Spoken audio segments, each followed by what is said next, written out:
specific desire that it be a community gathering place, and we're going to make that happen. Funny enough, what has really hurt the that's property over the basically years what we're is listening not to. figuring out how to be You weren't wrong. financially sustainable. So as a result, it has fallen into disrepair. Chun's done a yeoman's job of really keeping it together, but it's time for a major redo. And this sort of private partnership with a nonprofit is going to allow us to bring financial sustainability for the project, so that the house can be restored to its former glory, and it can really fulfill the vision of being the community gathering place that was originally envisioned when the owners donated to the city some decades ago. Sorry tonight was the best. So with that, No, I just they have say I think the not yet rezoning gotten to meets the the $25 criteria, and contract respectfully request that council approve this application. Thank you, Madam President. Thank you, council members. We appreciate it. Thank you. And our last speaker this evening is Megan Whalen. Megan Whalen. Thank you. And I will be brief. I have gained quite an appreciation for the amount of time you folks spend in these meetings. And I understand we're just the first part of what you've got teed up here. My name's Megan Whalen. I reside at 520 Marion Street, and I'm also an owner of a small business in South City Park. I'm speaking today in support of the rezoning of the Tears McFarland property. I was born here in Denver and have lived near Cheeseman Park for most of my life. My dad taught us kids how to play softball in the park. Just got so many fond memories, and I've walked and run the park trails more times than I can catalog. Several years ago, I responded to an invitation to participate in a focus group about the future of the Tiers and the Annex and Capitol Hill United Neighborhood's role in the future of the property. I was excited to learn about the opportunity to create an amenity for park users that would be leveraged to provide resources to restore and maintain the Tiers house, which is a neighborhood jewel, and to allow it to remain in the hands of Chun. When I was asked about my park use in the focus group, I and most others reported that we walk, bike, or roll to the park. And I'm just delighted by the potential here to meet friends for coffee in the park that we all love. Thank you so much for your time. About some fucking coffee. Thank you. That concludes our speakers. Questions from members of council?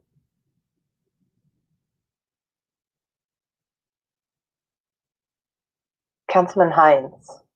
Thank you, Madam President. For a question for Mr. Robinson, there were 126 letters in support and 134 letters in opposition to planning board. Is that correct? That includes a few that came in between the planning board and 6,000 guards working in Denver. But that was mostly what people. And they don't were those received before or after the Good Neighbor Agreement was signed? They strengthened the requirements 2 years Most of those came in before. Okay, thank you. That's all I have. Thank you, Madam President. All right, thank you, Councilman Hines. Seeing no other questions from members of council, the public hearing for Council Bill 20-29 is closed. Comments by members of council. Councilman Hines. Thank you, Madam President. This is in District 10. I am very familiar with this property. I have been to this property many times, including both the historic building and the non-historic annex behind the building. I am excited that this rezoning will preserve and revitalize the historic structure while getting rid of the dilapidated structure behind the historic building. It's really dilapidated. I recognize that there were originally concerns about this rezoning, and I am excited that Chun has heard those concerns of the neighbors and reflected those concerns in a signed Good Neighbor Agreement. The GNA stops amplified noise, it requires the place to close early, and has so many other options that provide a tasteful balance between the development and the property owners that are incredibly close no one by. wants to piss off the property I see Chun owners. as a No one wants to model piss off RNO, and I'm happy that they developers. continue to work with the community to be a good neighbor Because they're and to all make of the our funding community stronger and better connected. for all of the elections. This is definitely in line with my vision of the 20-minute neighborhood that I want so passionately for Denver's Perfect 10 and for all of Denver. I'm elated to personally know so many of those who testified tonight. It is a roll down memory lane to see and hear from so many of you. I feel comfortable saying that virtually every neighborhood in Neighbors Perfect 10 were represented in testimony tonight. Finally, I am in favor of this rezoning as I believe it meets rezoning criteria and hope my colleagues support it as well. Thank you, Madam President. Thank you, Councilmember Hines. And seeing no other hands raised, I do agree. It meets all of the criteria, and it was just a pleasure listening to folks' connection with Cheeseman and the entire area there. Madam Secretary, roll call, please. Hines. Aye. Cashman. Aye. Kinich. Aye. Ortega. Aye. Sandoval. Aye. Sawyer. Can you say that? Aye. Torres. Aye. Black. Aye. Cedabaca. Aye. Clark. Aye. Flint. Aye. Herndon. Aye. Madam President. Aye. Madam Secretary, please close the voting and announce the results. 13 ayes. 13 ayes. Council Bill 929 has passed. Next up on our agenda is the mayor's proposed 2021 budget. The public hearing for the mayor's proposed 2021 budget is open. May we have the staff report, please? And we have Stephanie Adams here with us. Good evening. I'm going to make sure I can share my screen. Okay. Good evening, Council. I'm going to try to be brief. I just want to make sure that I provide people with a little bit of context. I know tonight is really about listening to the public to share their thoughts. Okay. So Stephanie Adams, I have the pleasure of serving and the privilege of serving as the City and County of Denver's Budget and Management Director. I just put together a couple slides. These slides actually come directly from the City Council meeting for the most part, and I'll point out where they don't. So this, a much larger slide deck is available on the Department of Finance's website as well as City Council. So let's just roll through a couple of these slides.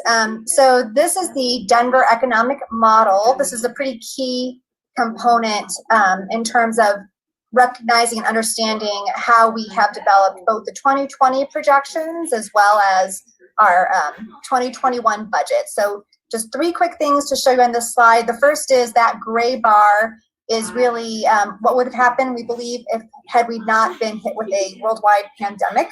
The green recovery model for our projected core and sales and use tax is what we have built our 2020 projections and our 2020 budget on.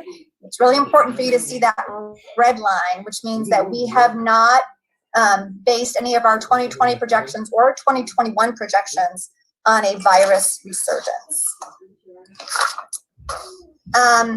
We do have a lot of economic indicators that we monitor, and that those are explained in totality in the presentation to City Council from September 17th. But just to give you a flavor, we're looking at unemployment data, business openings and activities, as well as tourism-related activity as well. So let's start with the revenue. And before we can talk about 2021 revenue, what we really need to do is start with 2020 revenue. That's what we'll build our base on. It's important to know that for 2020, our current revised projection is about $220 million below what our original projection was. This is pretty historic in terms of the amount of loss in 1 year. I do have visual in the next slide that will show you how this year and next year compares to our previous history. So what 2021 is based on is a $1.8 billion budget. That is about a 5% growth. My black friends are having a conversation. You'll see that I should have to have my white kids, but I do list out some of the major contributors to the revenue loss as well as the revenue growth for 2021. Essentially, the punchline is that there are lots of things in both sides of the slide. There are some. We know that things like tourism activity is significantly down. That contributes to both sales tax and lodgers tax, and we hope a lot of those things will bounce back and grow the following year. This is the visual I was referencing earlier. So you can see that even in some of our toughest years, like 2009, very slow growth in 2008, it doesn't quite compare to 2020 and what we're seeing in terms of that 10%. Can you see all the way to the side? He's swatted. It might be helpful, Stephanie. I was going to interrupt you, but then could we get you to go to the full presentation mode? So I clicked on it a couple times and it's ignoring me. All right. Okay. Present online. Maybe that will work. Nope. All right. All right. We might just have you increase the view down at the bottom, and maybe we can get it larger. Okay. Oh my God. I think my team is trying to text Rebecca, me right now. I love you so much. Click on the bottom right-hand side. Okay, well, listen, I'm gonna try to just sort of move it over maybe. See if that helps at all. Does that help a little? There you go. Yep. All right. So let's remember the next slide. Okay. Jokes on them. So now I'm going to talk a little bit about expenditures and some of the guidelines that we used when we worked on developing the expenditures for 2021. And so the first thing that all of you are well aware of is that we are by charter required to have a balanced budget. So for those of you watching, that means we cannot have expenditures that exceed our revenue. Additionally, what you'll find is both 2020 and 2021 are built to make sure that we have about a 12%. We have a 12% undesignated fund balance, and that is, as many of you know, our floor is 10%.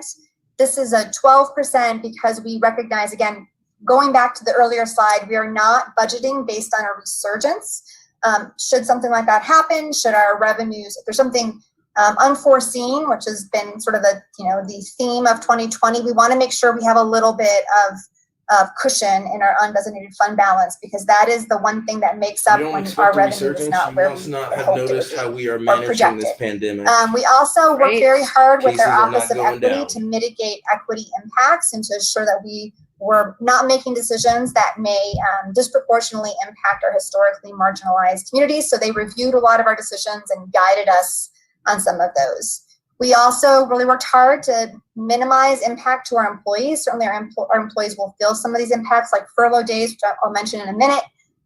But we recognize that our employees actually are the ones who deliver the service to our community.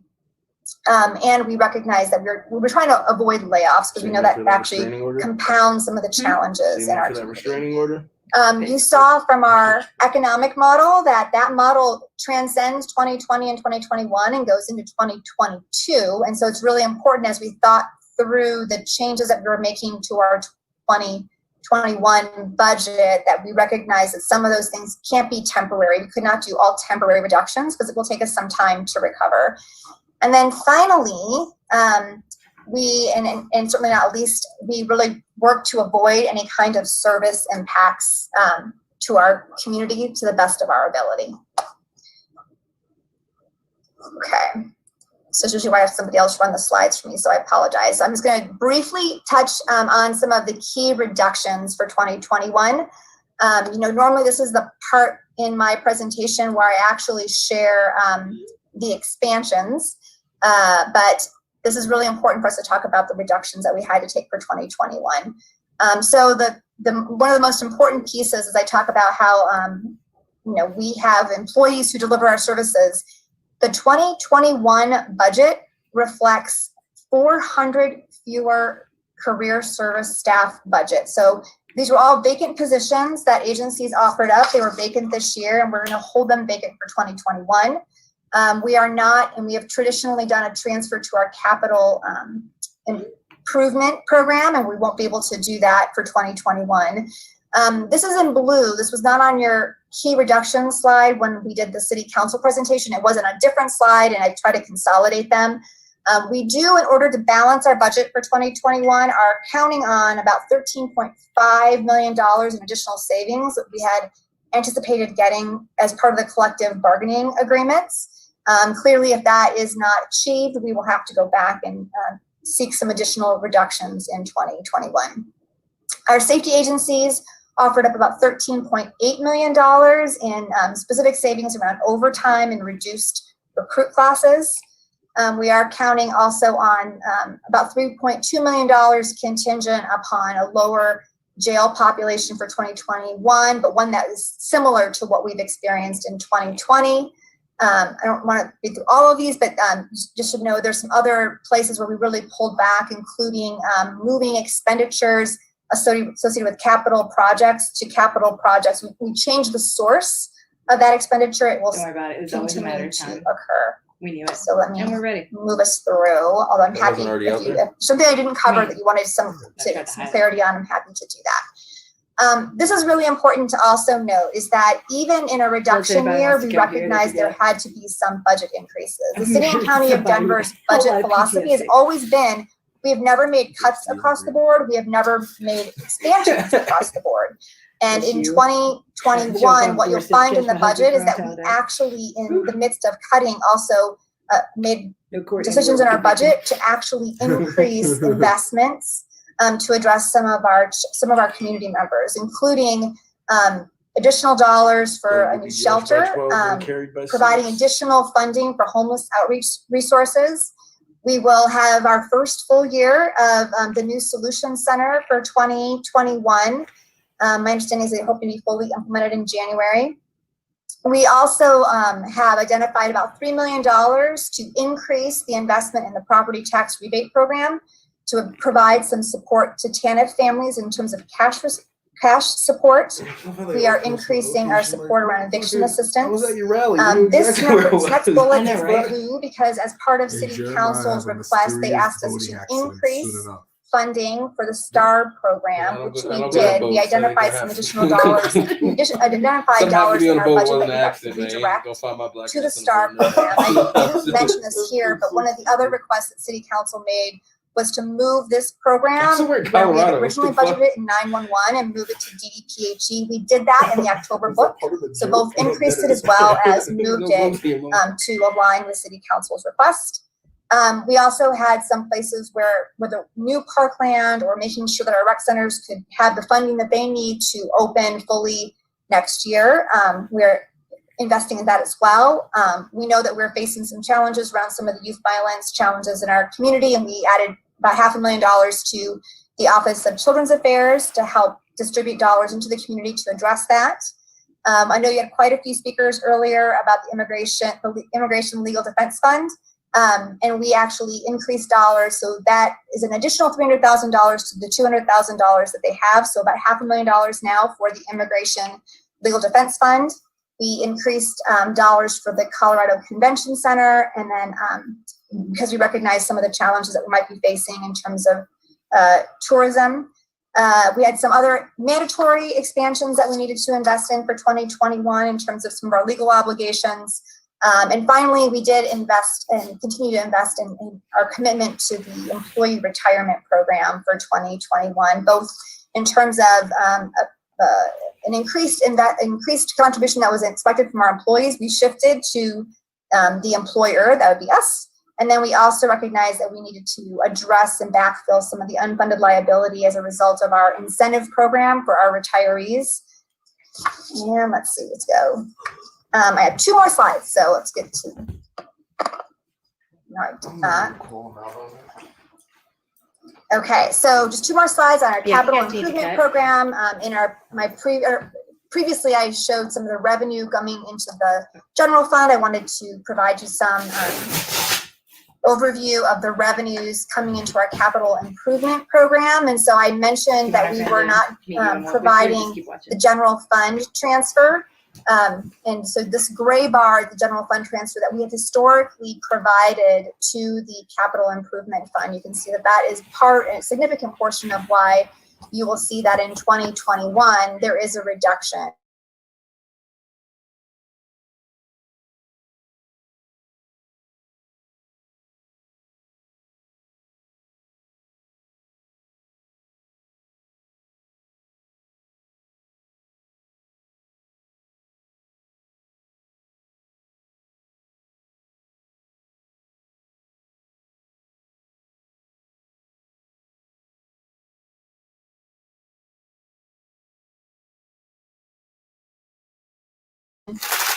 all the way through the Montbello Learning Center as well.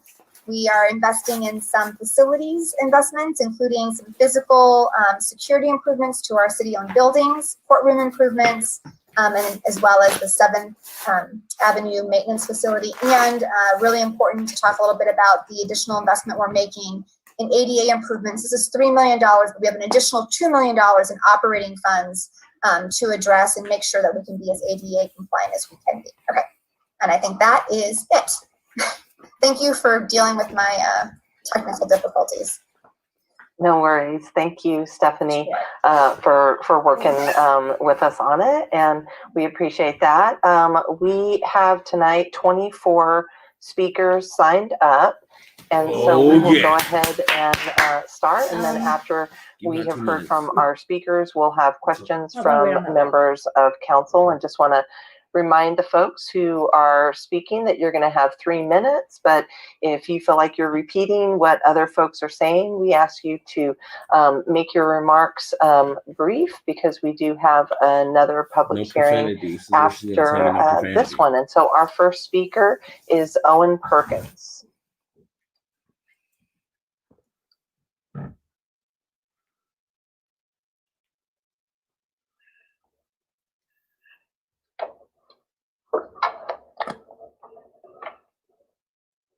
And it looks like we don't have Owen, so we're going to move to Thomas Brook. You might need to unmute yourself, Thomas. Yes, good evening. Thank you for allowing me to speak to you this evening. You've had a long meeting, and I appreciate the difficulty of your budget cuts. I want to open by thanking you, the council, and the city of Denver for their long-term support and engagement with the Denver South Transportation Management Association, which I am the CEO of. We appreciate the efforts of Councilmember Black and the Denver Council to reinstate Denver's financial support for TMA dues for the 2021 budget. Denver South represents the I-25 corridor from I-225 and the DTC down south to Ridgegate Parkway and Lone Tree in Douglas County. With representation from 6 jurisdictional governments and the business community in the Denver South TMA has worked diligently to improve traffic in the region. From early funding and lobbying for the light rail, in conjunction with T-Rex, to the significant efforts furthering multimodal transportation options, such as our recent funding of a $5 million project to fund a key stretch of the north-south bike lane connectivity paralleling I-25, to our significant corporate outreach and education on transportation options, to our 2020 grand prize winner, the support for teleworking.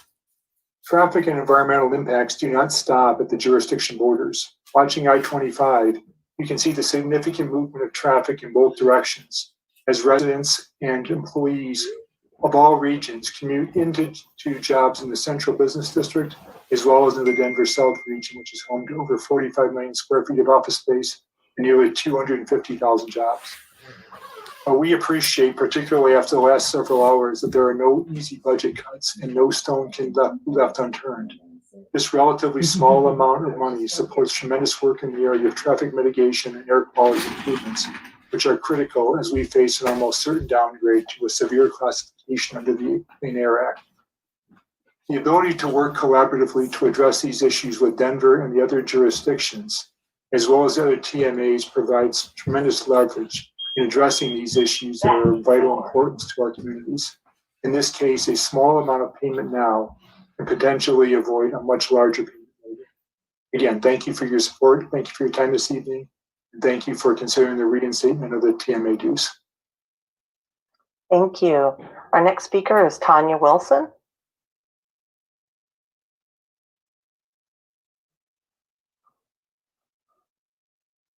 And you might Hi, I'm here. Oh, there you go. Okay. Thank you. Thank you. Yes, my name is Tanya Wilson. I live in District 4. My husband and I have lived in Denver for over 20 years, and until recently have thoroughly enjoyed our time here. However, and for a number of reasons, Denver has taken a turn for the worse. Over this past summer, we've been woken up by the sound of gunshots and the roar of cars, street racing through Southeast Denver. Our neighbors have had their homes and vehicles burglarized.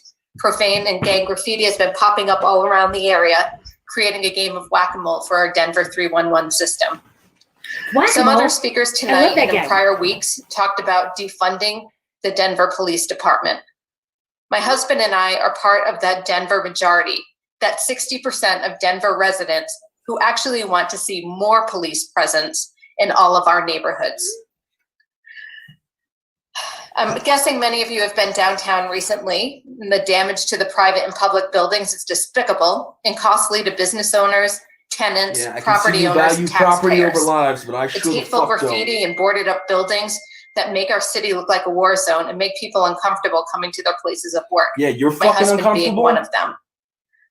A good friend of ours has been with the DPD for 20 years. He's currently a sergeant with the homeless outreach team in District 6 downtown. Homelessness is a huge problem in Denver, and defunding the police will only make it worse, both from enforcement and outreach perspectives. We spoke to this friend last night. Police officers are not addiction specialists. They are not mental health professionals. They enforce the law that Denver voters voted for, and that's why they're there. And their job is to enforce those laws. In the absence of a police department, the co-responders with the specific skills around addiction and mental health, who normally accompany officers, they wouldn't have the opportunity to help those in need. The Denver Police Department has increased its efforts to be progressive, inclusive, and representative of the people. We've seen that not just from our friend, but also from our community resource officer here in Southeast Denver and police on the street. We need to feel safe. Defunding the DPD will not help that cause whatsoever. Crime rates and destruction in Denver cannot go up. Please do not fund the Denver Police Department. Please preserve the budget they have. Says, what? Thank you, That bitch Tanya is crying? and John Wilson. You're not winning at life. Thank you. Our next speaker is Gregory Verzosa. Hi everyone, my name is Greg and I'm in District 8. First and foremost, I want to thank all of you for the work you've done on the 2021 budget. As we move into the final weeks of the approval process, we all understand that it's been far from easy given the circumstances we're facing. After reviewing the amendments you submitted, I'm elated that it's clear that you are listening to what we want you to prioritize, but I'm disappointed in the response from the mayor's office where funding is being reallocated from and the length we are willing to go to address these urgent issues. I hope you will consider the testimonies being brought forth by the community members this evening and from all previous meetings and ask yourselves whether the budget really lives up to the values we wish to model during this difficult time. Given the number of ballot measures many of you have championed that chip away at the powers of the mayor's office, I implore you to continue down this path and push for more accountability. If the voters decide to give you that oversight next week. You can start doing that now by taking ownership of the 2021 budget, submitting more amendments before next week that ultimately defund DPD to fund these priorities, and uniting to stand firm against anything rejected by the mayor. Collectively, you all received more votes in 2019 than the mayoral race. I appreciate that funding for STAR has been increased, but if I recall correctly, Councilor Sawyer did the math and extrapolated the amount needed to expand it to meet the size of our population, and the budget for it is still $1 million short of that mark. I keep hearing that we have to temper our support for a pilot program, but the program it's modeled after, has been in effect long enough that the efficacy isn't exactly up for debate. It only makes sense to me that policing alternatives, which ultimately have saved time and money spent by DPD answering these calls, should be coming directly from the DPD budget. I understand the program in which funding for it originated has a surplus, but as we go into these colder months under quarantine, I wonder if those funds could be utilized to find creative ways to keep our communities connected at a time when physical interaction becomes impossible. I love that we are allocating funding for digital inclusion, but let's invest in creating content for our children by expanding the classes available remotely through the Parks Department. I'm also happy that funding is being moved to legal aid for eviction defense, but implore you to invest in the interventions that take place before people are in the court system, which is ultimately less impactful. I find it incredibly frustrating that we have yet to find out the exact cost of sweeping encampments from any of the departments involved, and look forward to the auditor's report next year. Finally, in regards to where the funding is being moved from, I don't recall anyone asking for it to come from the Fair Elections Fund. I hope the turnout this evening gives you the strength and confidence to represent us. The constituents have been hard at work volunteering to provide services and support where the city has fallen short. If you invest in us, the returns are limitless. Thank you so much. Thank you. Up next, we have Ian Tafoya. Hello, Council. Ian Tafoya, District 2. I had a chance to review several of these things in the books, and I would agree that you are listening. You know, this rental registry, I think it's amazing. Do we need a full stakeholder process to deflect and delay it? I'm not quite so sure. I believe that there's been a lot of work done so far, and I think delaying that longer and paying high cost to facilitators just doesn't make a lot of sense. I see here youth violence. Again, I wonder, do we need another violence table with a high-paid consultant to facilitate? We know what works. Parents at home, not in jail. Latchkey kids not being latchkey kids because of low living wages and their parents having to be there. Housing insecurity, education and programs. I appreciate social that. welfare programs are the In answer. regards to the public restrooms, I agree with Councilwoman Kinich about out of the $80 million budget, they could find it. But let's be honest, you've built hardly any in a few years. They benefit our water quality. They help business districts do better because public restrooms exist. And most of all, they're a human right. I also think when it comes to trash disposal in the parks, I know they're cutting staff. I think you should invest in volunteer coordinators that can organize efforts with less overhead and bring people to the table. As far as STAR funding goes, yes, we need to increase STAR funding. We can get that off, and it should come from the DPD. I do want to say the Citizen Oversight Board, also because it has oversight of the Department of Safety, they should be taking that. It is their oversight. As far as forestry goes, I think we need to be thinking as these fires are getting worse, how we're preparing. You know, Green New Deal type programs in the mountain parks is how they built Red Rocks. I'm just saying. But the last thing I really want to say is I heard a lot of talk tonight about bonds and lowering costs and financial decisions. If I can be quite frank, the best decision we could make for the future is a public bank. We could fund our own Green New Deal for Denver. We could support housing, youth programs, entrepreneurship, and lower bond ratings than we would ever get on the open market where our wealth is being transferred to the Wall Street. So with that in mind, I want to thank you for pushing back with the mayor's office right now and for pushing back on the Fair Election Fund because we can find these from other departments. And I just listed some. Thank you. Thank you. Our next speaker is Stuart Anderson. Hello, I'm Stuart Anderson, 1041 Marion Street in Denver. I'm speaking on behalf of maintaining the funding for our transportation and management associations. The City and County of Denver, in cooperation with Denver Regional Council of Governments and the Regional Air Quality Council, formed these programs together as a public-private partnership to engage employers and developers in looking at transportation in ways other than just a car. We are actively promoting the use of bus. We facilitate carpools and van pools.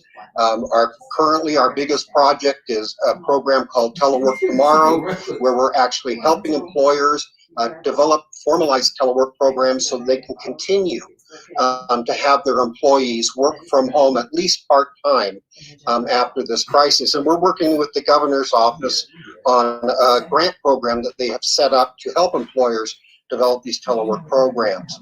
We're really on the front lines of helping people get around, and our services are more needed today than ever before.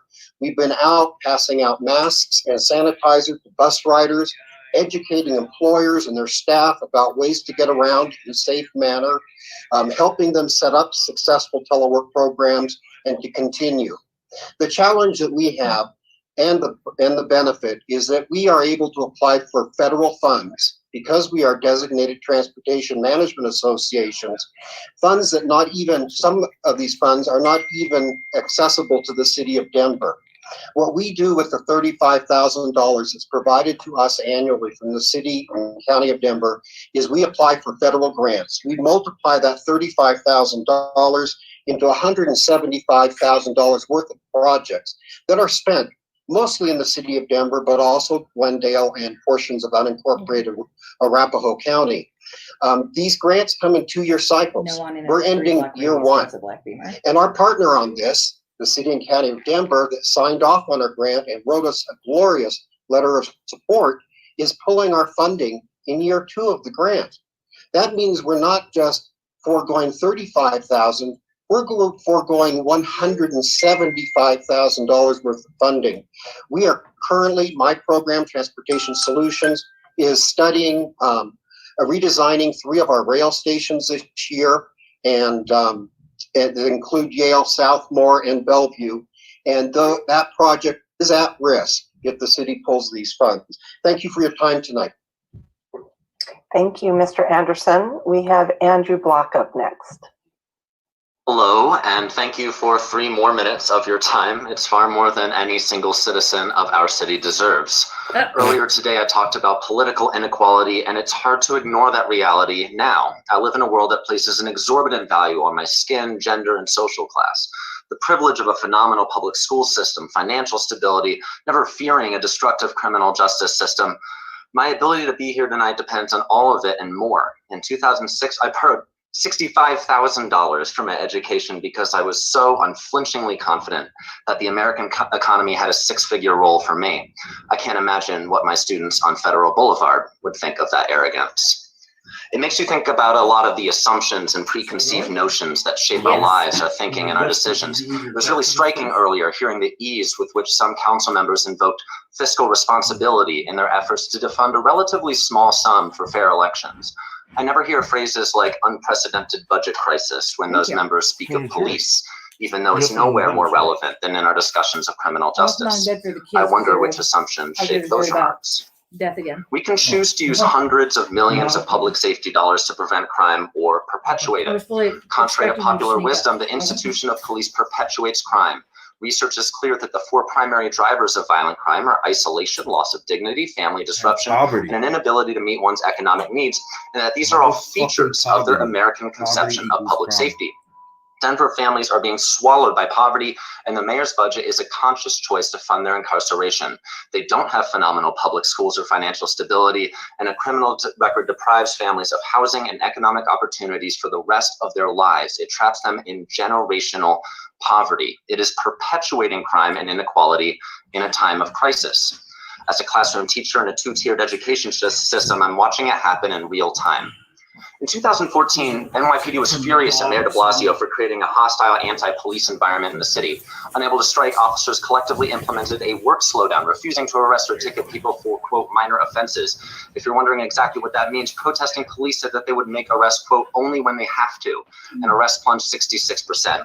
Let that sink in for a moment. Can we do that all the 2/3 of time? the arrests in New York City funneled people into all of the circumstances that lead to violent crime for no good reason at all. Embarrassed, New York police resumed work quickly and quietly. We don't have the benefit of such a clean social experiment in Denver, but it's clear why the overwhelming majority of Americans believe that mass incarceration is counterproductive to public safety. It is. In that light, I would like to address Councilwoman Ortega's poll numbers for a moment. I've done grant work before, and I know how easy it is to make numbers say what you want them to. She chose a very prescribed survey question would produce a predictably contrived result. The plain fact remains that fully 71% of the American public believes that mass incarceration is a counterproductive use of public resources, which is in line with the research about punishment models of criminal justice. Please don't fund it. Thank you. Thank you. Our next speaker is Steve Erickson. Yes. Well, thank you, Madam President and members of council. Good evening. I'm Steve Erickson, and I'm the Communications and Marketing Director at Denver Regional Council of Governments, or Dr. COG. And in that role, I oversee the Way to Go program. Way to Go is a partnership between Dr. COG and 7 transportation management associations, or TMAs, in the region. And I'm proud to say that the collaborative work we do is nationally recognized for its excellence. The goal of our program, of course, is to reduce traffic congestion and improve air quality by getting people out of those single occupant vehicles and using other modes to get around the region. Our specific program goals to reduce vehicle miles traveled per capita and SOV share come down directly from MetroVision, which is our region's plan for growth and development. These goals, of course, closely align with the city's mobility goals as well.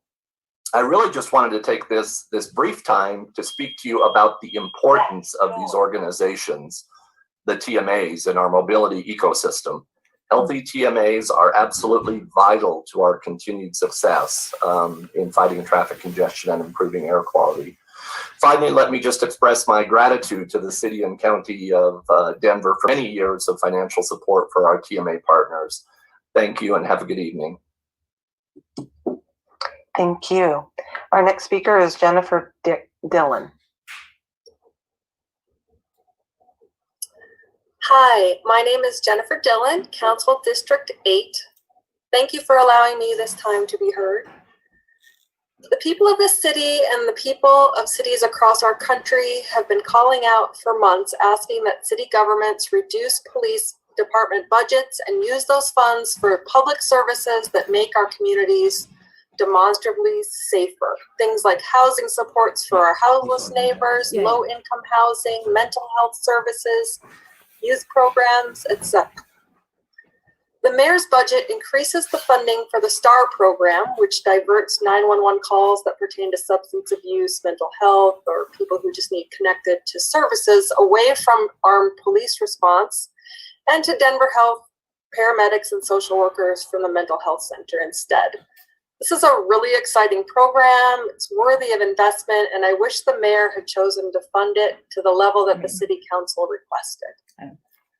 The STAR program essentially reduces the workload of the DPD, so my question is, why aren't the funds for this program being pulled from the police budget?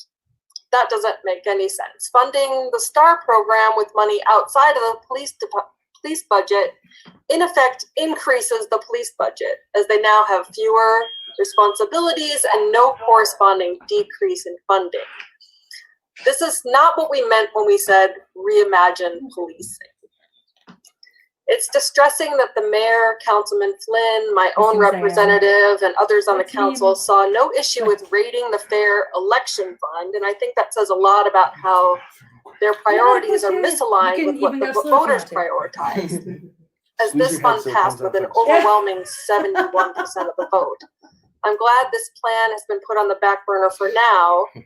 Democracy is under serious threat in our country at present, and we should be doing whatever possible to strengthen pro-democracy reforms like the Fair Election Fund and not be weakening them. The money for programs like the STAR program, eviction defense, should be coming from the police budget. We can invest police dollars in the kind of community support programs that reduce crime and make our community safer and more resilient. We can invest in housing support, mental health services, substance abuse programs, schools, jobs, creative things that meaningfully address poverty and other root causes of crime. Thanks. Thank you. Next up, we have Andrew Iltis. Yep, you got it. Thank you, Madam President and Council, for your time tonight and for allowing me to have a couple minutes. My name is Andrew Iltis. I am the director of the Downtown Denver TMA and a Denver resident as well. And I'm speaking on behalf of a budget that supports active transportation improvements as well as TMA funding in Denver.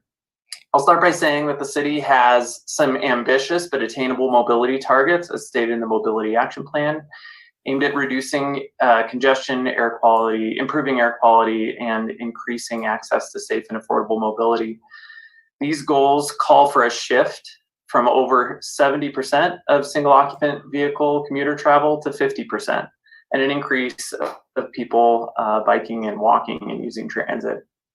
And as a transportation professional, I'll tell you that to create that shift in travel behavior, you need two things. You need a well-functioning alternative transportation system, and you need public encouragement and support programs that the TMAs offer and Way to Go offers to help educate people about access and how to utilize those mobility alternatives.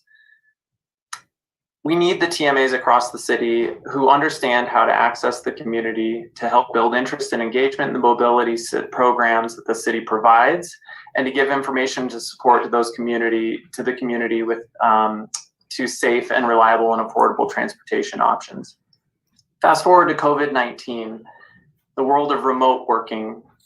It could be easy for us to say, you know, with so many people working from home, why do we need an organization to support commuters? And my answer to this has two parts.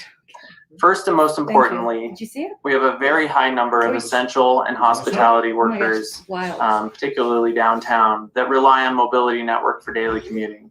And the work that the TMA supports all businesses, large and small, commuting to and through our center city with increased mobility access. We help businesses by providing equitable and inclusive mobility benefits that support teleworkers and people traveling to the city alike. Lastly, this is my last point, at some point in the future, we're going to see a large number of employers returning to work. And let's just say we maintain a 40% transit ridership that we have right now.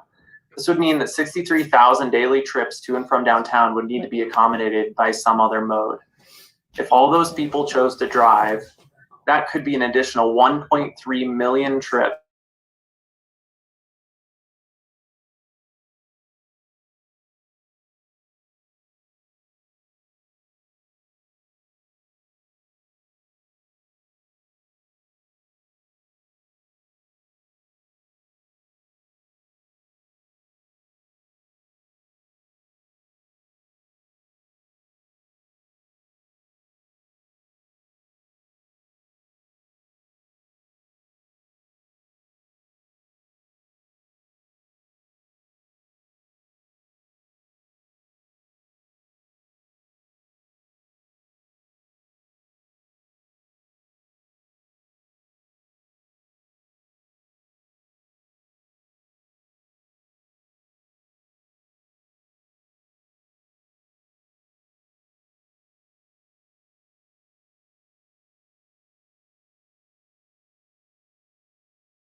poor people in your communities, because those are the people affected by police brutality, if you didn't know. But now I'm going to ask you once again to defund DPD as much as you can. I understand a revolution can't happen overnight, but like someone mentioned before, push for amendments that take funding away from DPD.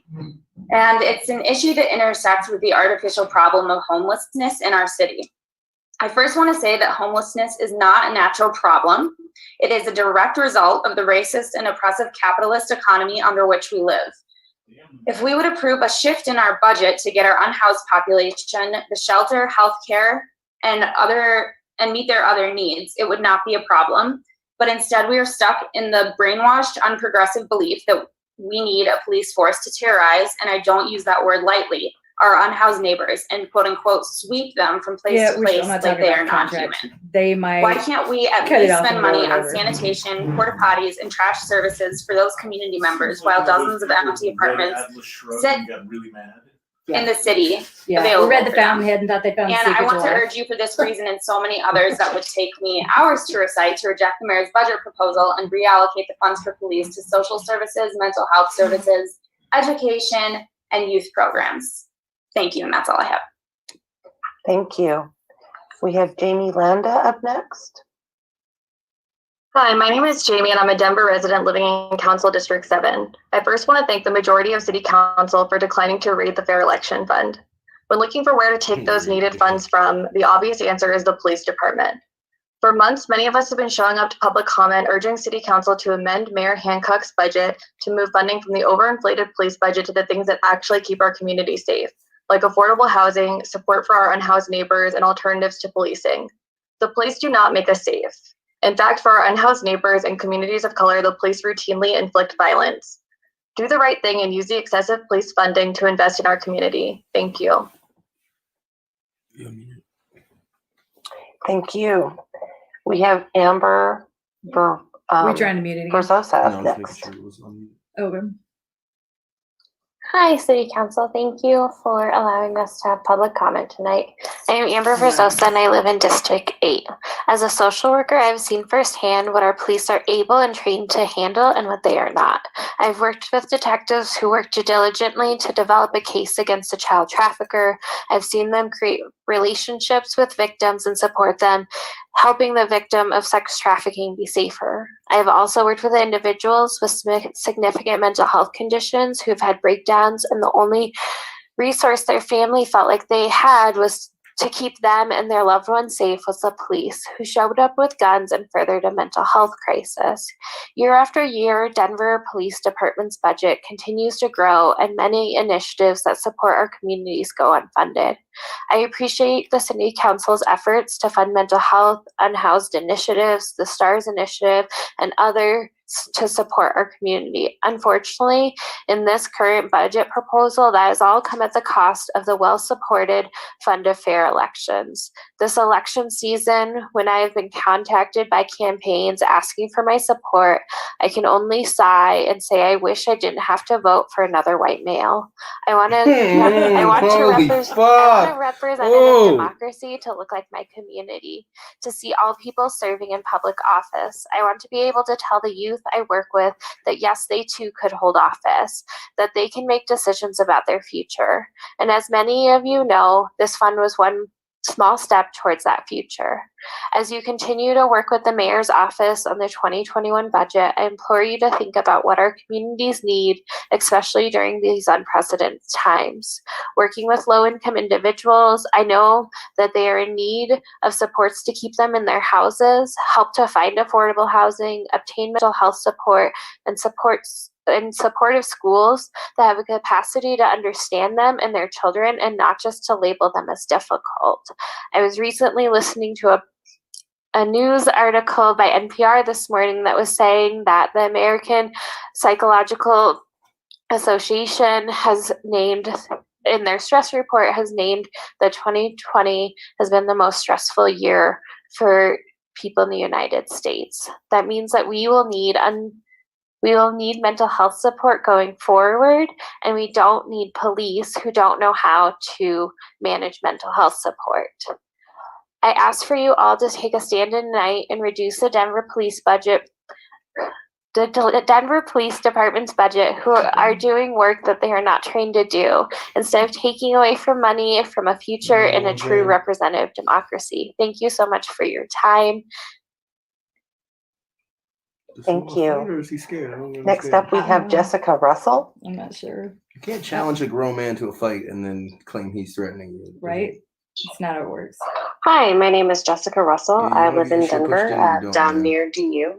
And I am one of the many people urging you this evening to defund the police and invest our taxpayer dollars into priorities that actually keep our communities safer. We know that every dollar spent towards education, towards low-income housing, towards feeding children who are suffering from a lack of access to healthy food or good food, all of these things are things that reduce crime and poverty and keep our communities safer. I would also ask that the police stop their awful acts of violence towards our unhoused community. Stealing someone's tent, destroying their belongings, destroying their blankets, and the things that keep them safe in the weather we're having right now is violence. There is no other way to look at it. Homelessness is a problem because we do nothing to help these people. They are suffering. The things that would help our communities, the things that would make your neighborhoods feel better would be things like access to a place to wash, a place to use the restroom with dignity, places where they could keep their belongings when they went out and found a job, instead of having to carry everything they own with them at all times with no address and no access to an address to put on an application or a resume. These are things that contribute to a cycle of poverty that are so insurmountable. And they're all things that could easily be addressed if we allocated resources away from the bloated DPD budget and towards community resources that would actually help these people and break this cycle. Many people tonight have spoken much more eloquently than I can, but there are a lot more people out here, way more than 16%, that would like you to do things that would actually make this a community that was safe for all of us, no matter what we looked like. Thank you for your time this evening, and please consider funding again the things that will help our community. Thank you. Next up, we have Brian Loma. Oh! Fuck the police! Fuck the police! Love this guy.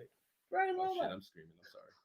Go ahead, Mr. Loma. Council, I don't know where you're at and how you're legally holding a meeting when none of you are physically present to face your employers, the constituents who represent you. Because we're here in this building so we can look you in the eye and say, yeah, you're really not doing a good job with this budget if we're not defunding the police. Okay. Gotta defund them once in a while, but not too much, okay? Some of the things that I'm looking at in this budget that really concern me, one of those is the liabilities claims budget. When it's going down from $5 million to $2 million, when we know that there's at least another $3 million in claims that occurred in the first week of protests in this year alone. It just blows my mind. Okay, I'm reading the 800 pages of the Denver city budget, which is, I don't know, extensive. And another one of the things that came into my mind was the transfer of civilian jobs to civilian jobs to police officer jobs. So, like, while it looks like we're cutting all of these police officers in the budget, many of them who are civilians are being moved into gun-carrying badged roles. That's not a defunding of the police department. And it's not utilizing the money for services that our suburban neighbors recognize keep people from criminal behavior and lifestyle practices, after-school programs, mental health services, toilets. This building that I'm standing in today was built with water outside for your public to drink. And now there's not water, there's not toilets, there are people dying. Meanwhile, none of you are here. And I've had 4 cops in and out of this room to babysit us. It's an overuse of policing and an inaccurate use of Denver money. It's time to get it right. Okay? Are you hearing me? Because these security guards are not armed. They're not here for the fun and games. They're here to show you that Denver residents want an end to the violence in the city. We want an end to the brutality by police. And we want an end to the urban camping ban, a law that was not voted on. It was created by Denver City Council. And now you're killing and prosecuting and persecuting people on the streets. And this budget is a continuation of that unjust and unlawful persecution of your constituents. Have a nice day. Thank you. Next up, we have Jesse Paris. Jesse Paris. Good evening, members of council, those watching at home. My name is Jesse Rashawn Paris, and I'm representing for Denver Homeless Out Loud, Black Star Action Movement for Self-Defense, Positive Action Commitment for Social Change, as well as the Unity Party of Colorado and Mile High News. And I will be your next mayor in 2023. Thank you for your commentary. It means a lot to. In regards to this 2021 budget, my organization submitted budget proposals to Candy Shidabaka's office to make life better for our unhoused neighbors, to actually deal with this issue that we had pre-COVID, because we had a housing crisis before the COVID even hit. So we were asking for $700,000 for sanitation stations for homeless encampments.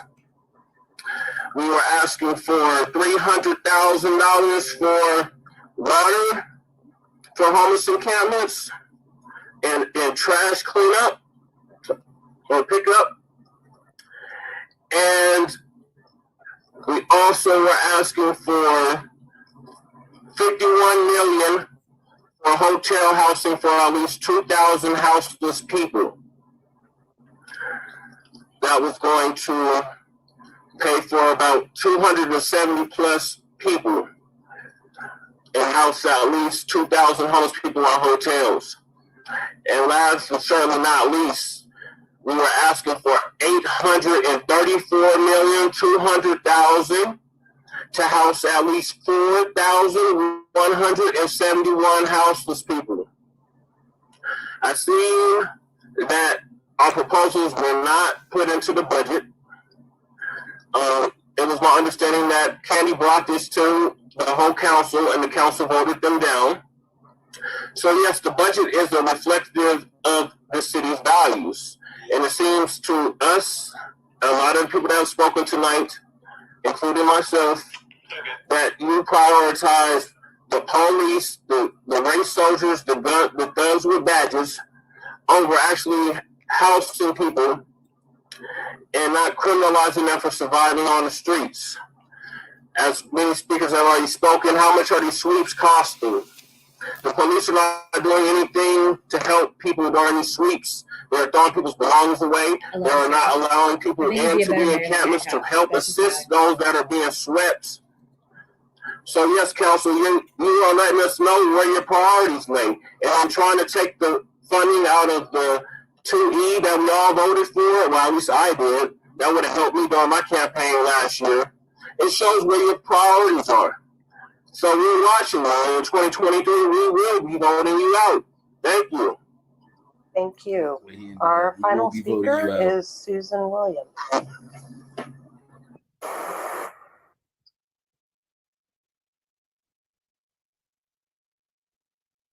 And you might have to unmute, Ms. Williams.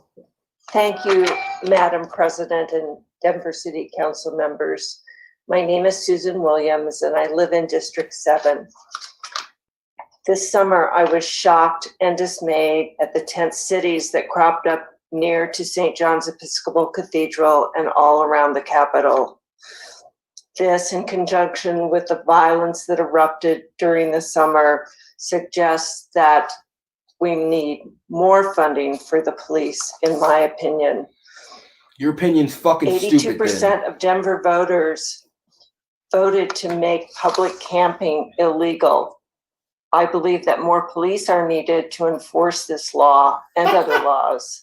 I am 100% opposed to the concept of defunding the police. Thank you. Please show your face when you say things like this. Thank I know, you. right? What the fuck was that? concludes our speakers this evening. Exactly. Questions from members of I council? saw all these homeless people, Come up and say that. and it's so upsetting. I think we need more police to take their blankets away. Because from the tents. no one will come to our Seeing coffee shop. questions from members of council? They're homeless people. The public hearing is closed. Think about the businesses. Comments or amendments corporations are from people too, members When I I see of homeless council? people on the street, I just think about the local businesses in the area and how hard it must be for them. And for the Seeing none, pedestrians that just don't Council feel safe to members, Monday, walk. November Some people have 2nd to see is them, the last like, night to offer amendments. Then on Monday, November 9th, council will vote to either adopt or reject the mayor's proposed 2021 budget. Go to bed, Susan. I love you, Jess. I love you, Jess. You're my Councilmember favorite. Torres, will you please put Council Resolution 1042 on the floor for adoption? I move that Council Resolution 20-1042 be adopted. It has been moved. Second. Thank you, Councilwoman. It has been seconded. The 30-minute courtesy public hearing for Council Resolution 20-1042 is open. May we have the staff report, please? So the whole thing is powered by homeless. They hire homeless people to make them. Oh my God, that's Yeah. amazing! I thought I was gonna scroll down, so gonna jump at me. Tammy like, Jolie, I whoa, believe, whatever. Oh wow. I believe it's a- Brandon it's a Gainey is going to amazing, provide the staff report for us. freaking Hopefully he's been organization. promoted. $5 each, but All right. Shoot, yeah. that's fire. That is fire. We've got him promoted now, so. Thank you. Where did you even hear about this? It was a while ago. I heard. Hello, everyone. Can you hear me? Some article. Go All ahead. right. It's only in Chicago. Sorry for that. Sorry for that. Getting off mute and getting promoted. So, good evening, members of council. My name is Brandon Gainey, representing the Department of General Services. Yeah, I love it. I appreciate your time this evening. You've been talking about I the will design give a of brief report tiny home providing a fit on general that. overview of the security And services make it contract open tonight. all. So we have on the phone with us today, this evening, representatives from the Denver Security Office, Excise and Licenses, Host, Purchasing, and City Attorney's Office, Risk Management, and DISBO to assist with any questions and clarifications. And so I do think there is a presentation that we forwarded to City Council, or actually to maybe to Zach. I don't know, Zach, how we get that on there. And I can keep rolling if we want to wait or not wait on it. So I understand it's late. So you there's just understand? really one slide that we're going to keep up there, which was just an I'm so glad you informative could tell slide. But time. really want to start out with sharing the purpose of this contract, which is to ensure the safety and well-being of employees, residents, and visitors conducting business in our city facilities. The And security guard's theoretically, the primary homeless scope people of work in the entails encampment, which facility they allowed entrance to die. screening, prevent prohibitive items from being brought into city facilities, ensuring those that are entering city facilities are provided with positive customer service and wayfinding, and Like performing routine Rivera's facility was? controls to ensure security practices and protocols are in place. They also assist with locking down and securing city facilities during an emergency and responding to emergencies in city facilities using in-person and video surveillance. And lastly, we provide walk or safe walk escorts for anyone leaving a city facility, especially after hours. So the contract states the primary function of agents is to observe and report.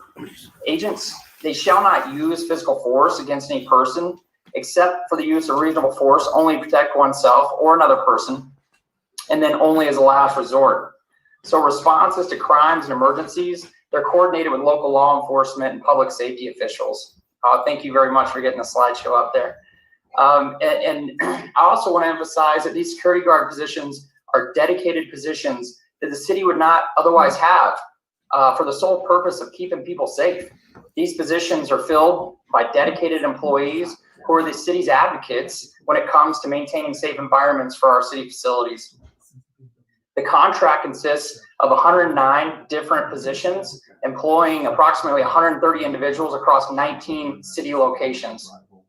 Thanks to the Executive Order 136, which is the non-displacement of qualified workers of city service contracts, we expect to keep the overwhelming majority of the city's existing security guards on the city contract. Currently, SEIU Local 105 represents security guards working in the city and county of Denver, and I understand they would also represent security guards under the new Allied contract. Security guard wages are governed by the higher of either the livable wage or the minimum wage, and currently minimum wage is higher, set at $12.85 per hour.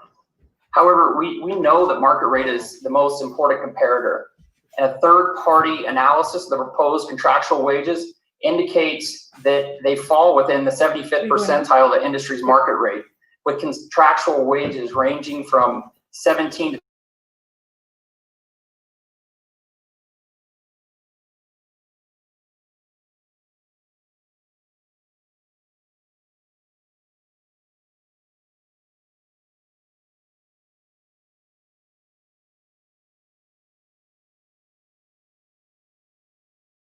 WBE business community through the 16% minority and women business enterprise goal associated with the contract.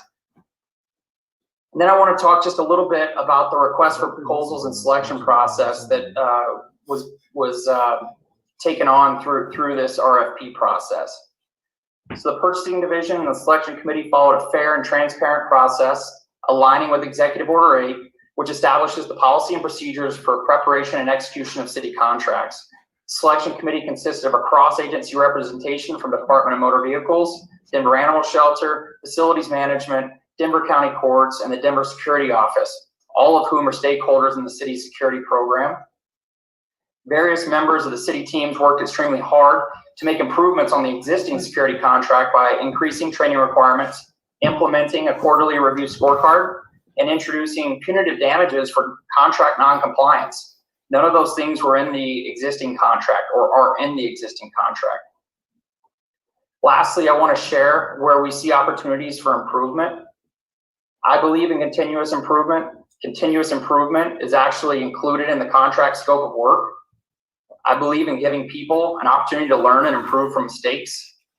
I, along with those that are here representing the contract tonight, denounce the inexcusable crime committed against Rivero Stinnett and 3 former Allied security guards that have been sentenced to prison as a result of the crime.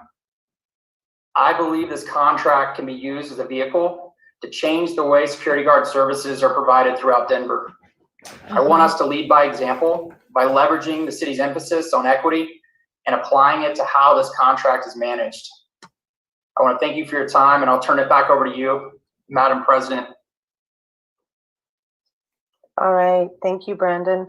And we have a 30-minute courtesy public hearing that we will hear from members of the community. We have 24 people signed up, but I want to give a reminder, we only have a half an hour allocated, and so if folks can keep their comments brief, we will try to get through as many individuals as we possibly can. They won't be brief, and they won't. And our first speaker is Jeremy Lee. I heard Jera and Balfella. Jera, like, what? I never got an email back. They don't. Well, so there's no like confirmation. Nope. So how do you get in? You just get in the Zoom call?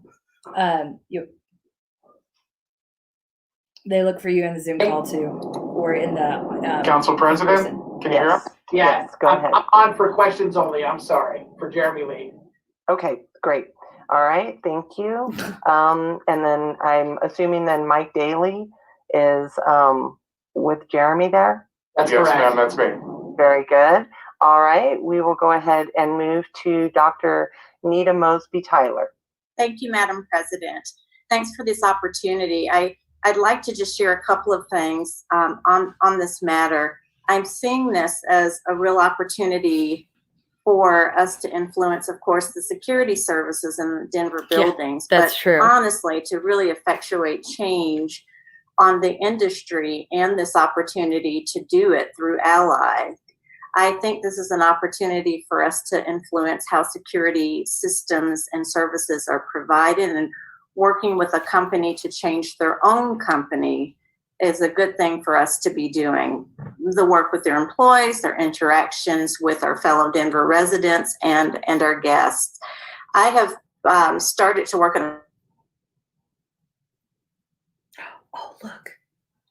the scope.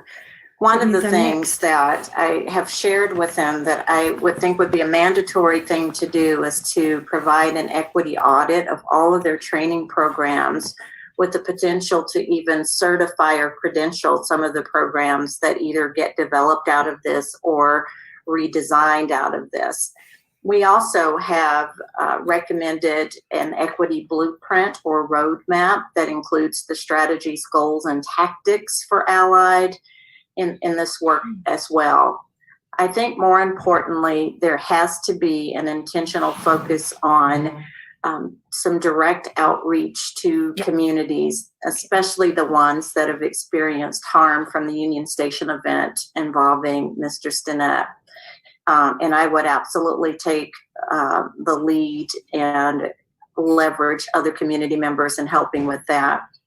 The last thing that I would want to share with you in this opportunity, which I think would be an important one for us to do as we think about the advancement of systems of equity, is to talk about the timing of this. I've heard comments that, was this timing of reaching out to me at the Equity Project reactive, or was this something that the company was thinking about doing? And I have to just be frank with all of you as council members. There's rarely a client that I have ever worked with that didn't do both. They were reaching out on something that was reactive while having a commitment to undertake work intentionally. And I think that would be the case here too, undertaking intentional actions to provide restorative justice in the communities. Thank you so much for allowing me the opportunity to share my really vulnerable thoughts about this matter. I do think it is a big opportunity for us to model what we mean when we say create a system of equity. What an opportunity for us to work through another organization just to do that. Thanks for the time. Thank you. Our next speaker is Anjali De Victoria Lobo, and I'm sorry for any mispronunciations. Thank you, Madam President. Good evening. My name is Anjali Da Victoria Lobo, and I'm the National Campaign Director for Janitorial and Security Services for the Service Employees International Union with headquarters in Washington, D.C. SEIU represents nearly 2 million members throughout the United States, Canada, and Puerto Rico in the healthcare, public, and property services sectors, including approximately 70,000 security officers. I thank you for letting me speak to you today about the relationship that SEIU has had with Allied Universal Security Services over the past decade and spanning multiple markets from coast to coast. Through our many locals, we have a strong collective bargaining agreements with Allied that cover contracted out security services at public accounts, commercial real estate, universities, hospitals, and tech campuses. These CBAs, over 20 in fact, allow for our locals, such as Local 105 and Allied, to have very productive labor management partnerships, which have, one, provided good union jobs with healthcare and a living wage to over thousands of security officers from New York to Boston to Chicago to Seattle, Portland, and throughout California. Two, have created responsible contracting relationships which ensure excellent service and lower turnover to clients, and have raised security industry standards across the country. We believe that in Denver, a labor management partnership will also be particularly valuable for purposes of Allied's training curriculum. SEIU, and in particular our Stand for Security campaign, is committed to racial justice work. We believe de-escalation and implicit bias trainings with feedback from security officers are crucial to reducing turnover and ensuring the delivery of quality security services to communities. SEIU and our security locals look forward to continuing to work with responsible contractors like Allied to ensure that security officers have a voice on the job, that we are working to provide the best opportunities for these hardworking men and women, and that we continue to keep the security industry moving with its best foot forward. Thank you. Thank you. Our next speaker is Mary Catherine Fleming. Let's see. Hi. Sorry, you guys probably can't see me because I'm live streaming this. Oops. Let me come back over here. You might need to unmute yourself. Hi there. I'm so sorry you won't be able to look at me because I am live streaming this on all my other platforms right now. So I'm not specifically for or against this contract, but all I really want to know is what the F are you people thinking? This company beat Reverse Danette within an inch of his life and has given all of your opposition fodder for months. It's one of the things we talk about. It's not the only thing we talk about, but in the middle of a movement for Black lives, what in the world makes you think this is a good idea? Who is advising you? All of you need help. This is terrible. Not only are the optics terrible, but the fact that you have to come in and explain at 10 o'clock at night, waiting everybody else out, why we're going to be leaders and set the example. If any of you screwed up that bad, I promise we would not let you set the example of how to fix it.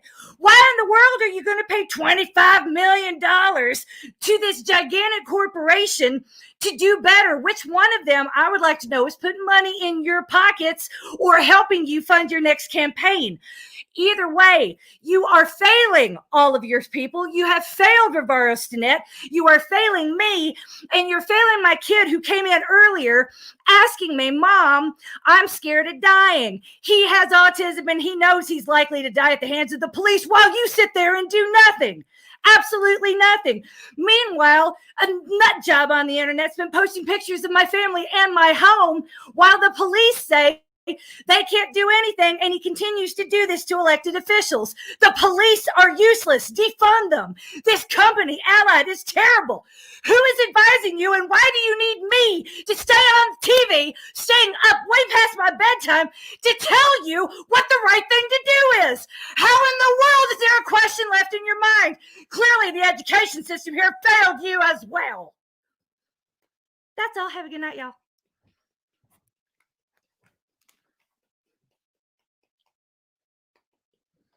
Hi, good evening. My name is Shannon Hoffman. I am a member of District 10. Thank you so much for staying up late with us for this discussion. I'm tired. I will also be tired tomorrow when I administer the SAT to my students at Northeast Early College in Montbello. And I hope that you will remember the Black and Brown students I support and their families and loved ones who are disproportionately targeted by a police state when you cast your vote on this contract. In a recent production about Rivero Stinnett, an actor who plays him, says, "What will you do with your hands?" And that is what we're asking you tonight. We as a city, both RTD and the city of Denver, are about to give $65 million to a company that has a history of violence, and we have not given a single dime to Rivero Stinnett. And thank you to the folks from SEIU who are on here. I am not against workers. This is all about all of us fighting together against a corrupt system.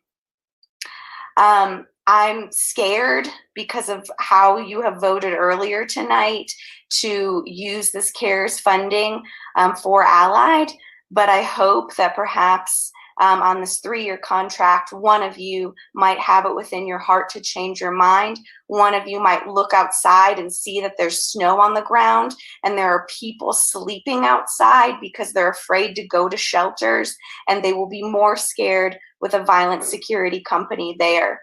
We will all be scared and be afraid in our public spaces with this company terrorizing our city.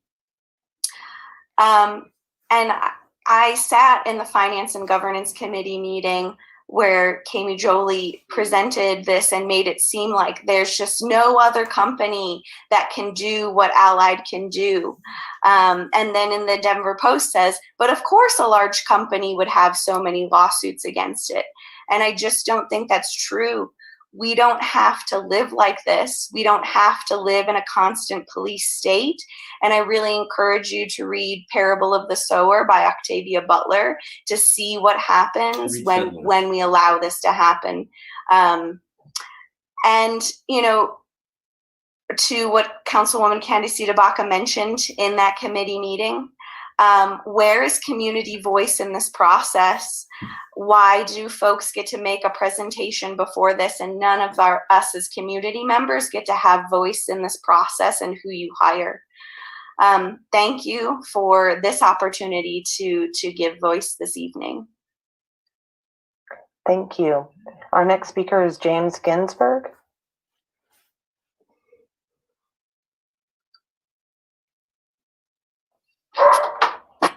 Thank you, Madam Chairman. I'm James Ginsburg. I'm the Deputy Director of Housing Stability and Homelessness Resolution for the Department of Housing Stability, and I'm really here to just verify that we oversee multiple contracts with our nonprofit shelter providers, and over the past 6 months, Allied has been a very positive partner in providing security at the shelter at National Western and at the Coliseum, as well as more recently Crossroads Shelter.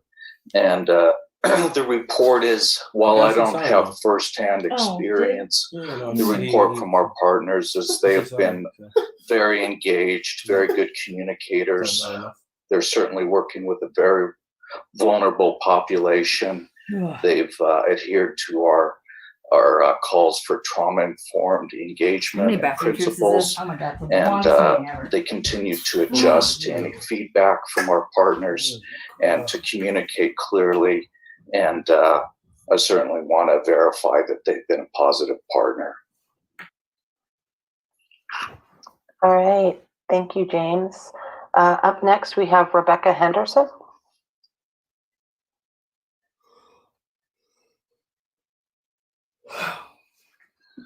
Hello, I'm back again. This is my comment from last week that I didn't get to do. My name is Rebecca Henderson. I am a resident of Denver Central Park neighborhood.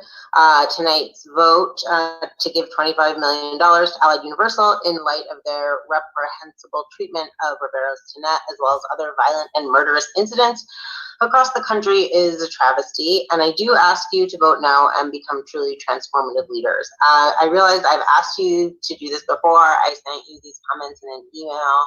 I do not believe I have heard back.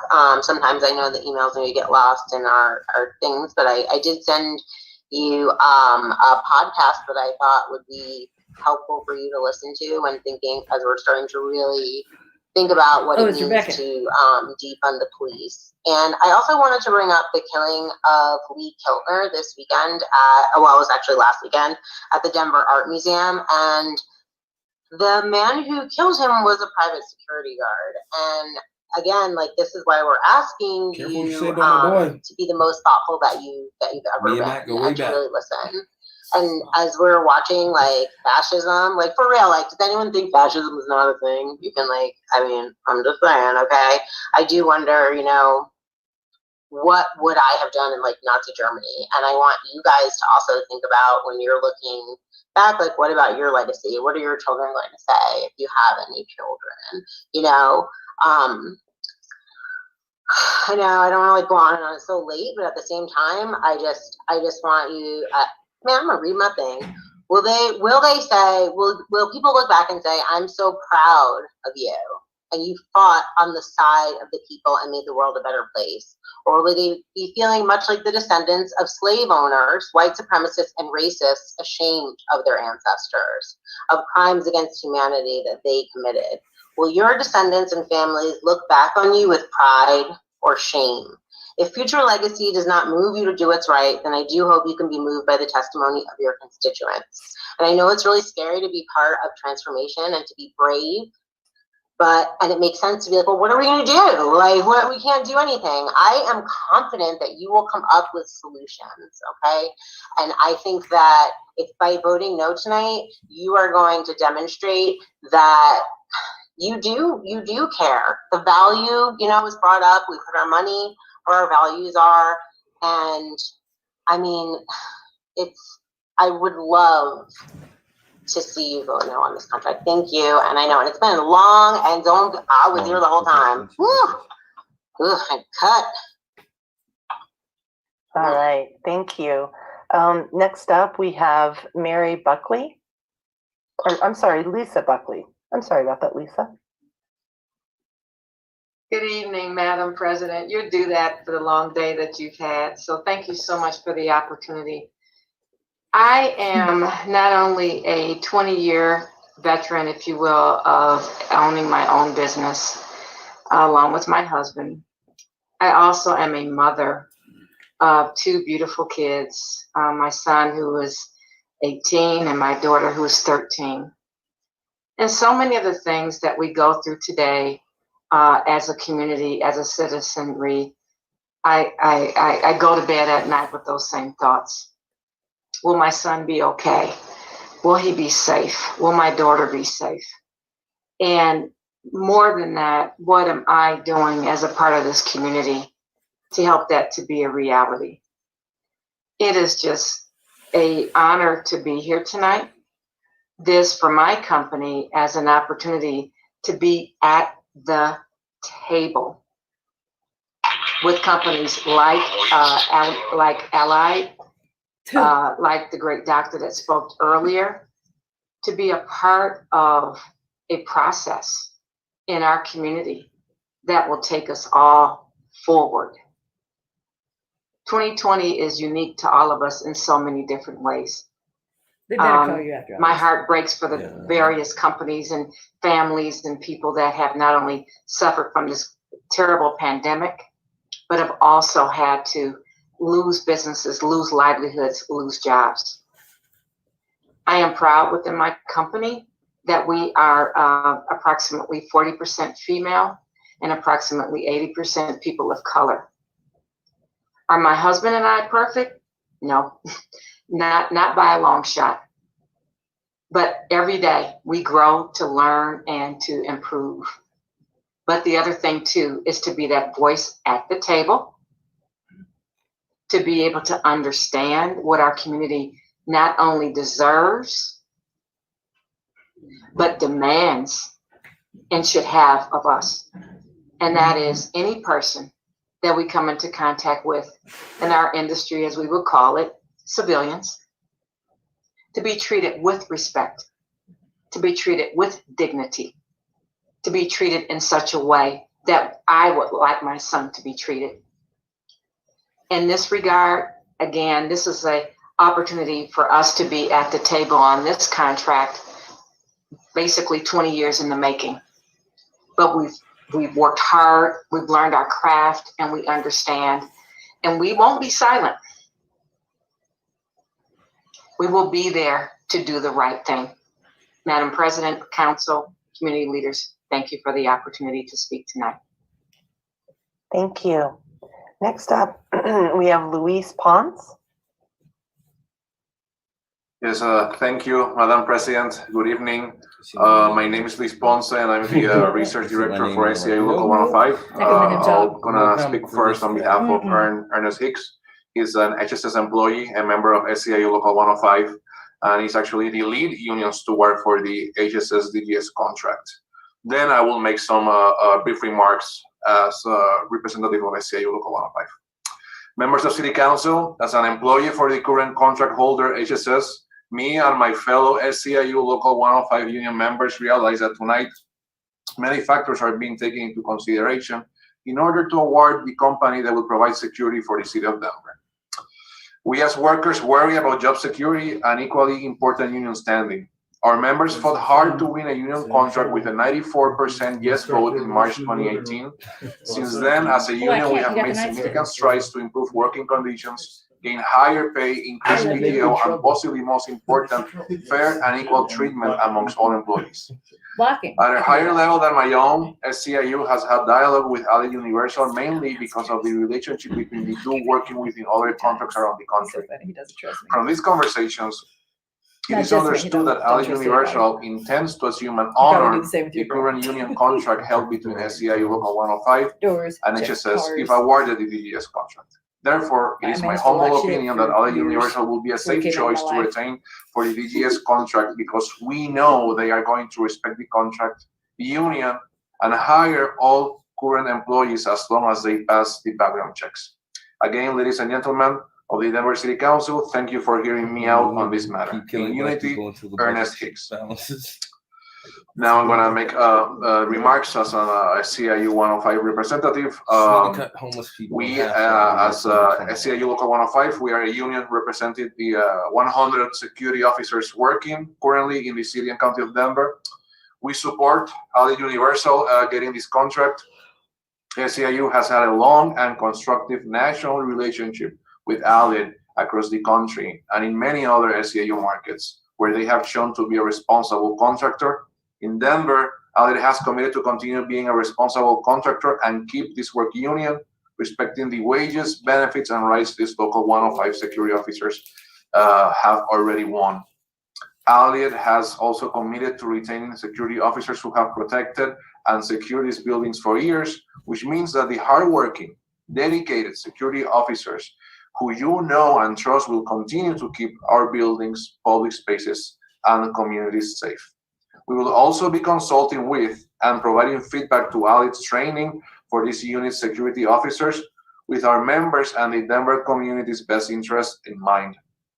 We look forward to working with Allied and ensure good jobs and high quality services for the city and county. That's your time tonight. Thank you. Next up, we have Ian Tafoya. Hello, Denver City Council, Ian Tafoya. You know, I had a chance to meet Rivero right after this happened, and he was literally coloring in a book, and he wasn't sure if he was ever going to read again. And I'm very happy to see that we've moved forward, but beginning at that point, we began these conversations about the privatization of security, of violence, of merchant guards needing oversight. But I want to go back one step and say to whomever is saying that the shelter experience is so damn great, then why aren't people going to them? All right, this is just one entry point in a system that is so flawed and so broken, and I don't think we need that much security over the people who are going there. I work with these people on a weekly basis. I'm out in the field. Again, I want to say privatization. Who is that serving, and why can't this be sheriffs? And this is a solution I want to put in front of you. 19 locations, 109 positions. The sheriffs have a $150 million budget. We have a record low jail population. Why wouldn't we want them policing their own buildings where they have the most oversight? Listening to a private firm call people civilians, get real. You are civilians. You are not military or police, but you act like you are police. What the fuck? Talk that sauce. Security has crossed the line far too many times to continue. It's also a place where people go to seek power, to abuse power, where we might see people go once they're kicked out of the police department. This is a 3-year contract with 2 extensions, 5 years. If we had sheriffs, we would have OIM as their oversight for more public accountability on public property.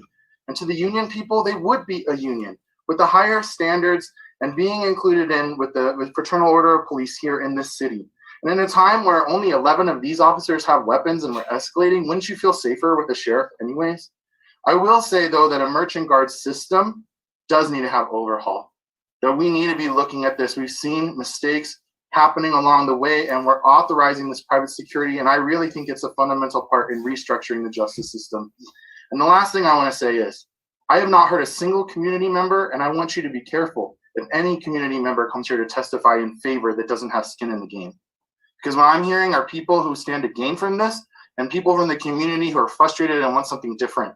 I think you can extend whomever is serving now in the interim, but I really want you to think about the sheriff. 150 million and the smallest population. It would build goodwill to the public to interact with these people. Oversight is better. We should serve our own citizens with our own safety. Thank you. Thank you. Next up, we have Warner Smith. Everything else, I'm like, yep. Hello, my name is Warner Smith. I've been with Allied for 7 years. I'm retired military. I spent 22 years in the military, and part of that was with the Colorado National Guard. I am licensed security guard officer. Got They had my background check and everything before I could become a security guard with So you ran a background check and took a lucky 6-hour my 7 course? years with Allied to work with Basically what my different husband did, become a private avenues. investigator. I was on the original 16th Street Mall project as an armed security, working with the homeless folks and stuff down there. Right. I also lived in Samaritan House. I was homeless. So I was able to talk to homeless folks and let them understand that I do Just saying, get I what know they've this because gone through. my I've been uncle there. was one, and he was not exactly. I also so it's hard to put you in the have same been category. to a lot of training, as my which I really uncle like with Allied. in so many We have respects. training Well, monthly, you're a security quarterly, guard. and yearly. One of the trainings is about safety, our safety program, where I, as And you have to buy a security stamp, personnel, can talk to thing. my employer, the place I'm stationed at, and let them know I see standards. situations that are wrong. I can also report a bad officer. Now, security work I can is report not a bad easy. officer. Why can't the We're police do supposed that? to deal with our clients, take care of people, answering questions, keeping the peace. And a lot of times we get abused. In fact, some officers have been killed just trying to help people out on the street. This company is really good. I enjoy living here in Denver. I love the interaction that we have. And again, I am not a police officer. I know my role. And in our training, we learn that. We learn the laws. We learn the things that we are supposed to do and cannot do. De-escalation is one of the biggest things. We try not to put ourselves in danger because that When the is Buddhist not knows my calling you a role. liar, you fucked up. My biggest role is to use my eyes and use a pen. That is more effective, and that's what we try to do. Do we have some bad people? And we find them. But So this is a great company, and I'm proud to be with them. Thank you for your time. I appreciate it. To really tackle that problem. Thank you. And we're rounding out the half hour that we had allotted for the courtesy public hearing. And so our last speaker will be Mauro Zagoras. What about Jeremiah Elliott? Yes, thank you. You don't want to hear the My fucking name truth. is That's Mauro why. Zagoras. I'm from Fort Collins, Colorado. I have a daughter and a future Collins. son-in-law who live in Capitol Hill in downtown Denver. What? I watched the play I Am Rivero. It is so upsetting that I'm actually welling up right now to think about the egregious abuse of this man, to think about how his life is altered forever, to think about how there is still no settlement on this company that we think is going to be good and is changing their ways. There is still no settlement. There is still no restitution to Rivero Stinnett.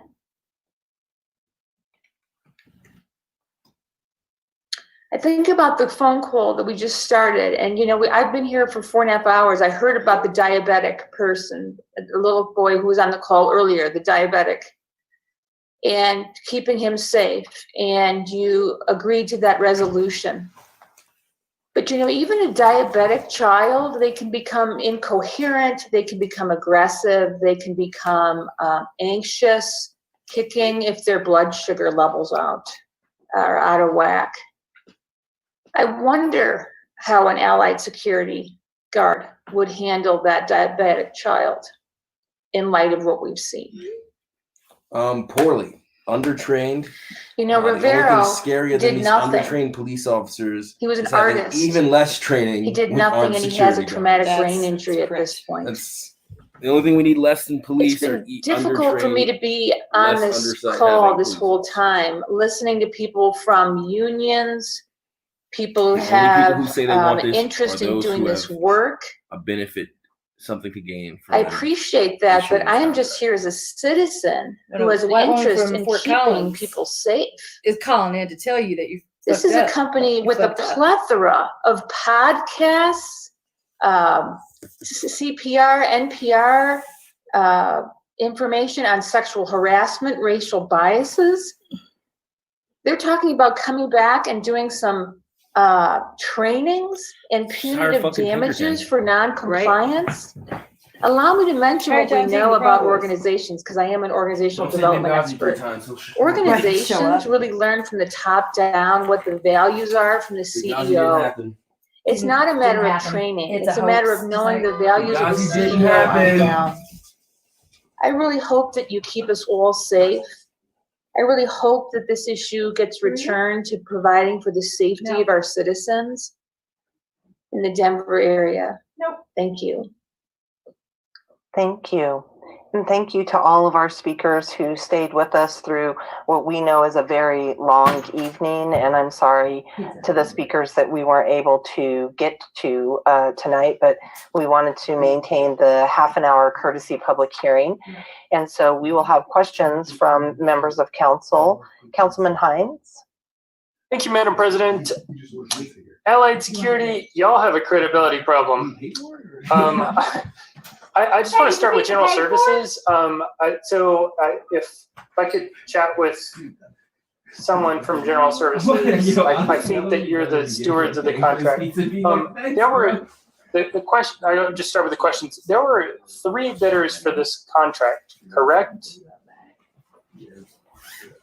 Yes, Councilman Hines, this is Tammy Jubilee.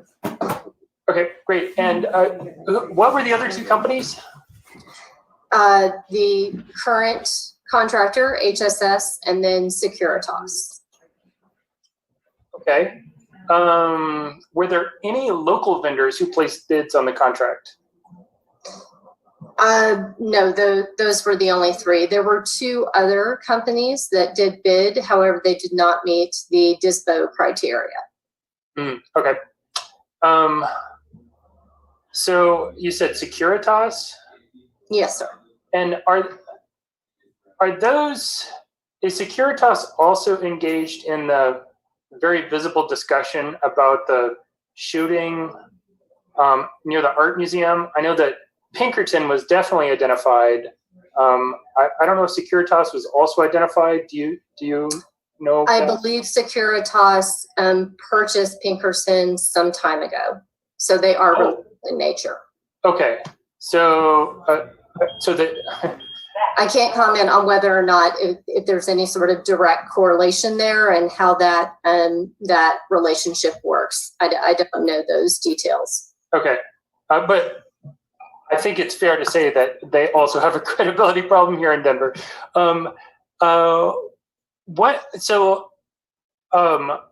Are there any local vendors who could perform this contract? Like, why did no local vendors apply? Sure. So, great question, Councilman Hines. And I think that the issue that the city runs into is that it's the size of the contract. So, we're a fairly large contract. Several of our facilities are 24/7 with multiple positions. And so it is definitely the size of our contract that is a bit more difficult to staff and to be responsive to the RFP. It has been mentioned on a few occasions during some of our committee meetings and then some of our individual discussions that, why can't we unbundle or split this contract into multiple contracts? We could do that. I think that there are some definite, pretty significant risks whenever you look at doing something like that for a security contract. Our chief security officer who is on the call, George Hunt, as well as our contacts here locally with the Department of Homeland Security, have definitely advised against doing that for a few different reasons. This could lead to significant risks such as force-on-force incidents, communication protocol differences, some inefficiency of management, as well as difficulties in just managing any of our emergency or crisis response when we have to have a coordinated response around a particular issue, possibly in the downtown core area, which a lot of our buildings are. So someone just mentioned that HSS is a local vendor. Is that true? They're a Colorado vendor. Yes, that is correct. Okay. And they have held the contract for 13 plus years. That's correct. And they did apply. They met the MeBe threshold, but they were not selected. Is that right? That's correct. Okay. And then Mr. Tafoya suggested that our sheriffs could take the contract. Why is that not a viable option? Or is it a viable option?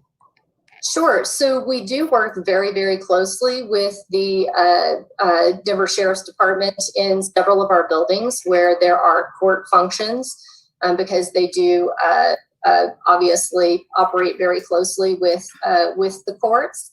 And so, if we did the cost analysis on that, I would imagine that we would probably triple the dollar amount of what this contract is, double to triple what it is.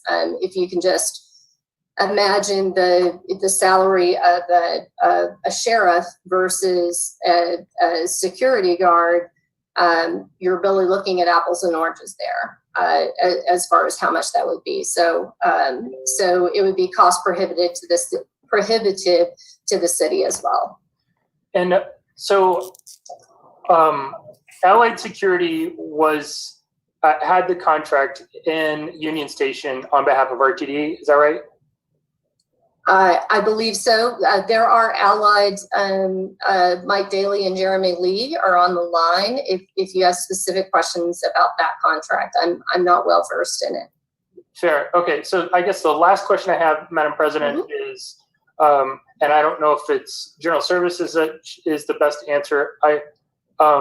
RTD considered getting rid of Allied Security and replacing them with social workers. That I think didn't pass. Is that right? I think it was a 14-1 vote against doing that, is at least what I saw in the media. I don't know if perhaps Mike wants to unmute and just confirm that for Councilman Hines. Yeah, Councilman, can you hear us? Yes, sir. Yes, sir. That is true what Cammie said. It was, I believe it was either 14 or 15-1 vote by RTD's board of directors to not do that, sir. Okay. Thank you. That's all for now, Madam President. All right. Thank you, Councilman Hines. Councilwoman Black. Thanks, Madam President. Several speakers mentioned a settlement with Mr. Stinnett. It can Jeremy Lee, can you please provide some information about that? Yes, Councilwoman Black, thank you. So I do have a joint statement from Allied Universal as well as counsel for Mr. Stinnett. And they have reached an agreement of principle to resolve the claims arising from the 2018 incident, April. It's disheartening. The agreement is subject to finalization of formal documentation. Both parties were able to work cooperatively to address this unfortunate incident. So we do have an agreement. This unfortunate incident? Currently with Mr. Stinnett. Unfortunate incident. All right. Thank you. That's all I have, Madam President. All right. Thank you, Councilwoman Black. Councilwoman Torres. Thank you, Madam President. Also for Mr. Lee and Mr. Daly, were your Denver staff or your Denver contracts unionized prior to working recently with SEIU? No, not currently. Nope, not at all. So this is our first opportunity to work with the local SEIU. But you've got union, is it true that you've got union contracts in other states or other cities? Yep, that's correct. That's accurate. Okay. Yeah. Thank you so much. Cammie, just a question for you. Did the decision come down to bottom line bid between the three vendors who bid and made it to kind of the final round? Yes, thank you, Councilwoman Torres. So the evaluation committee looked at a lot of different criteria. So it wasn't just the cost of the contract, because all of the bids came in relatively around the same dollar amount, which kind of shows that they all bid the contract very, very well from a pricing sort of perspective. Really what the evaluation committee looked at was the hiring, how the companies went about their hiring, background checks included, as well as retaining, because it's very important for us as a city to maintain as many staff as possible from the current contract, as well as the training. And I've spoken at length with many of the council members leading up to this meeting about oh my God, I'm just reading about Walter Wallace right now. With the city. Oh my God. We went from 24 hours of a mandatory training before going on to post to 40 hours. And that's for an unarmed guard at the most basic sort of level. And then the training increases from there as guards go to different levels, as well as, I believe Warner Smith mentioned as well the monthly, the quarterly, the annual training on top of that. Also, it was the transition plan, again, really focusing on how this contract, because it is such a major contract for the city, would transition very seamlessly and successfully from the current vendor to the new vendor. So having a well thought out transition plan, as well as, the focus on customer service. And then, of course, the overall proposal, how that was proposed.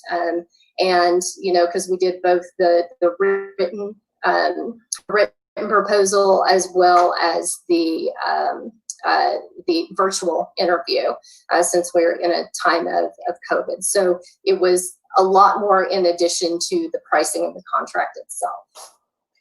Is there any criteria or judgment on unionization of those employees? No, and our buyer supervisor, unfortunately, with purchasing is no longer with us, and she did retire. Lance J is on the line.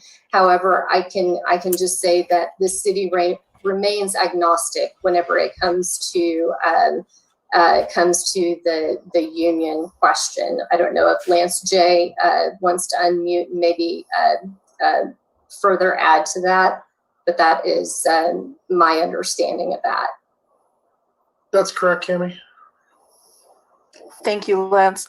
And then final question for you, Cami. Did HSS also have a minority-owned business subcontractor, or did they subcontract?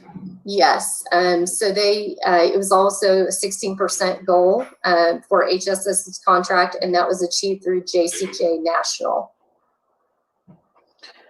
And actually, one more question for you. I worked in the web building for over 10 years. I worked in the Minoru Yasui building before that. I don't recall major safety or security issues. Were there issues in the 13 years that HSS held that contract?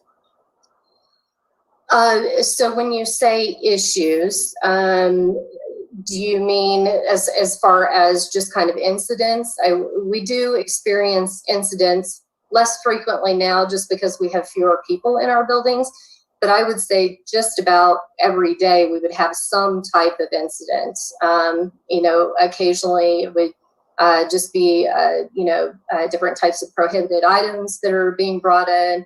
We do have people that have medical emergencies that our security staff do respond to and engage with both our security operations center as well as 911 to get assistance on that.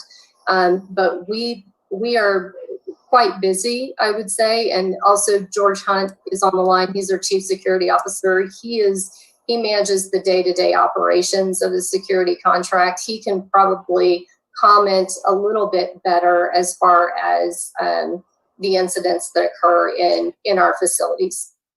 And I'm thinking maybe more egregious. Sorry, Brandon, go ahead. No, I was just going to say, I just want everyone to understand the city's procurement process. It doesn't really base it on, kind of that historical data. It's about a fair and transparent process based on the request for proposals and what's submitted, and then what makes it through as a response proposal once our Department of Small Business Opportunity looks at it. And then it's a very specific criteria that Cammie mentioned in terms of scoring that each selection committee member made up of diverse groups and city agencies works through. So it's a very deliberative process. And so it's not really those other pieces, kind of extraneous peripheral pieces, typically aren't brought into that process. And so it is customer service, it is performance based, it's data and metrics. So I just wanted to make sure that piece is kind of understood as the city moves through any procurement of any contract. Thank you for that. Mr. Hunt, is there any information that you have on perhaps lawsuits filed against HSS in one of our buildings? I understand there are daily conflicts, issues, and coming through security, things like that, but I'm talking about things that would be really concerning. So, assuming I'm unmuted, I'm a little confused by the question. Councilwoman, you're asking about my awareness of lawsuits for HSS or incidents on their own? Both. Okay. So sure, to answer the first part, there, as Cammie pointed out, incidents daily, whether that's in support of someone needing medical assistance in the downtown core or at DMVs or at the animal shelter, escalating all the way up to, unfortunately, incidents that would be much more violent and would be a direct threat or an attack on a city employee at the animal shelter. They've had several incidents. We've had people typically about once or twice a week attempt to bring firearms into city buildings, whether that's the city and county building or the Wellington Webb building or the MY building. We've had bicycle thefts out of some buildings. We've had assaults occur outside buildings and sometimes inside buildings. So to answer your question, yes, we do have incidents that run the gamut of medical assistance for someone who's having some issue all the way up to violence. And then the second part of the question, I am unaware of any lawsuit related to HSS and an incident that would have occurred on city property. The only thing that comes to my mind with HSS that I'm aware of in any detail at all would be a employment HR issue internally with HSS as a company. And that was something to do, if my memory serves me right, it was back in March. And it had something to do with the sheriff's department and an HSS agent on duty, some type of interpersonal drama there. Oh, okay, thank you, Mr. Hunt. And definitely my last question, Cammie, are these 3-year contracts each time that have come before, this one in particular? So do we bid them out for 3 years? Yes, so typically they would be bid out for 3 years plus the 2 one-year extensions. That is correct. So typically you would look at, probably about 5 years if the performance is there. That's correct. Got it. Thank you. Thank you, Madam President. Thank you. All right. Thank you, Councilwoman. Councilman Cashman. Oh, thank you, Madam President. Cammie, could you talk a little bit about, as I understand it, there's a quarterly review of performance and monetary penalties. I guess what I'm looking for, if you could please, as I said, talk about that a bit. But what do they have to do for us to say take a hike? Thank you for the question, Councilman Cashman. I'm actually going to ask George Hunt again to, I'll defer to him on that question. He wrote those pieces within the RFP and can comment better than I can. George, can you unmute again, please? Sure. Thank you. So, Councilman Cashman, it's an excellent question. The quarterly, you are correct. There is a quarterly scorecard review, and that's 7 pages, 8 pages of very specific questions that deal with the operational status of the security vendor. Be very frank, it's not Allied centric. It's security vendor, whoever the security vendor partner is or ends up being for the city. Right. Will also be subject to the quarterly scorecard review process, and that from the city side would be staffed by a stakeholder committee that would include more than likely the same advisory committee that was on the evaluation. So FM partners, DMV, DOF partners, animal shelter partners, etc. Those of us that are intimate users of the security services. And the idea is to rate the security vendor with how they're doing operationally, and then also back office management, invoicing. Are they listening to what the city needs? And that results in a score, line item score, and then an overall score per site. So each location in the city would receive a score.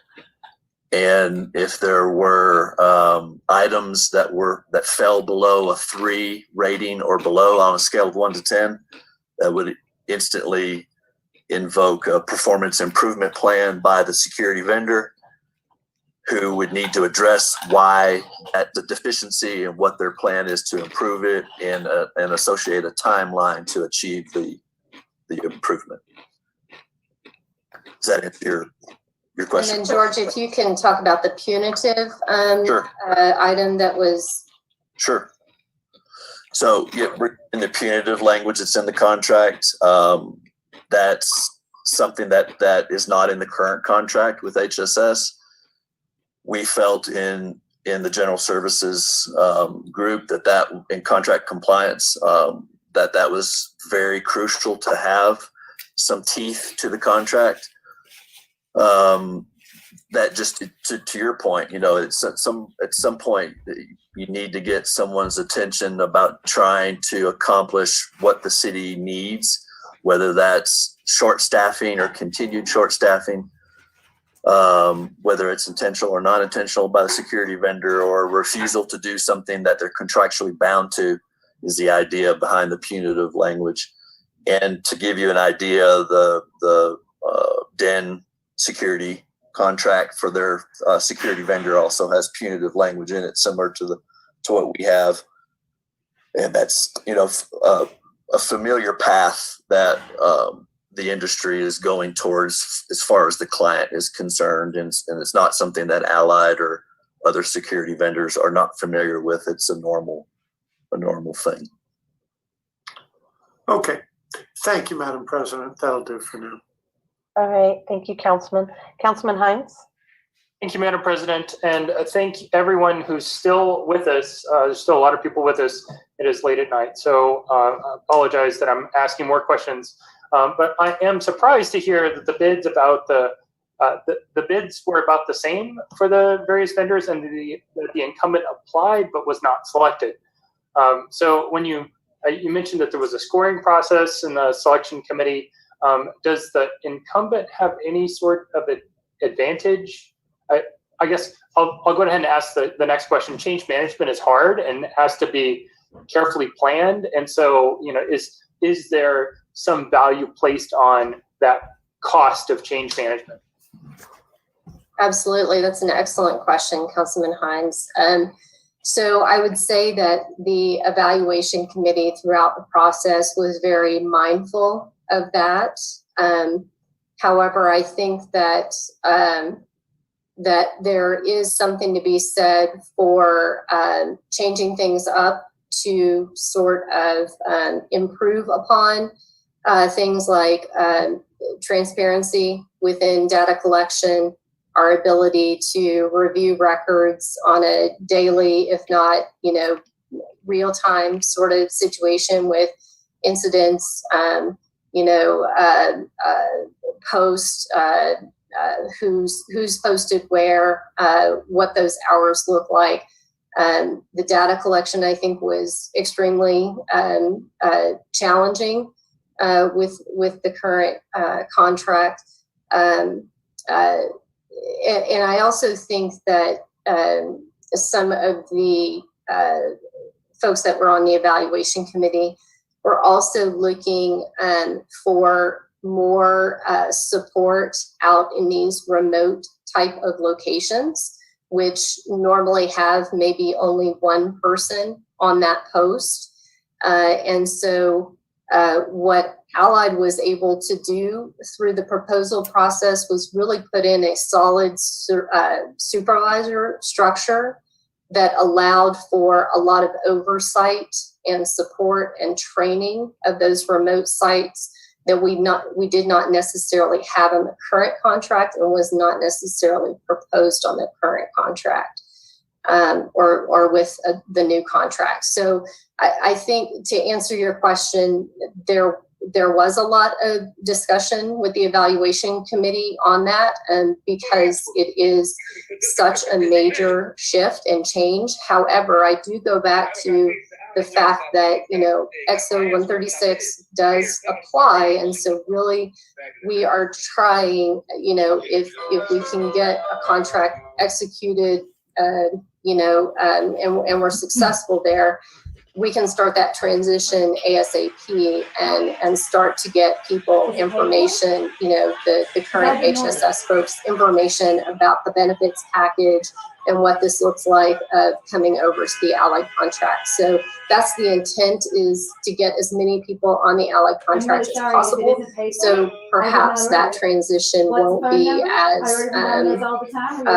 as difficult as it would be if someone was coming in and just replacing 100% with new staff.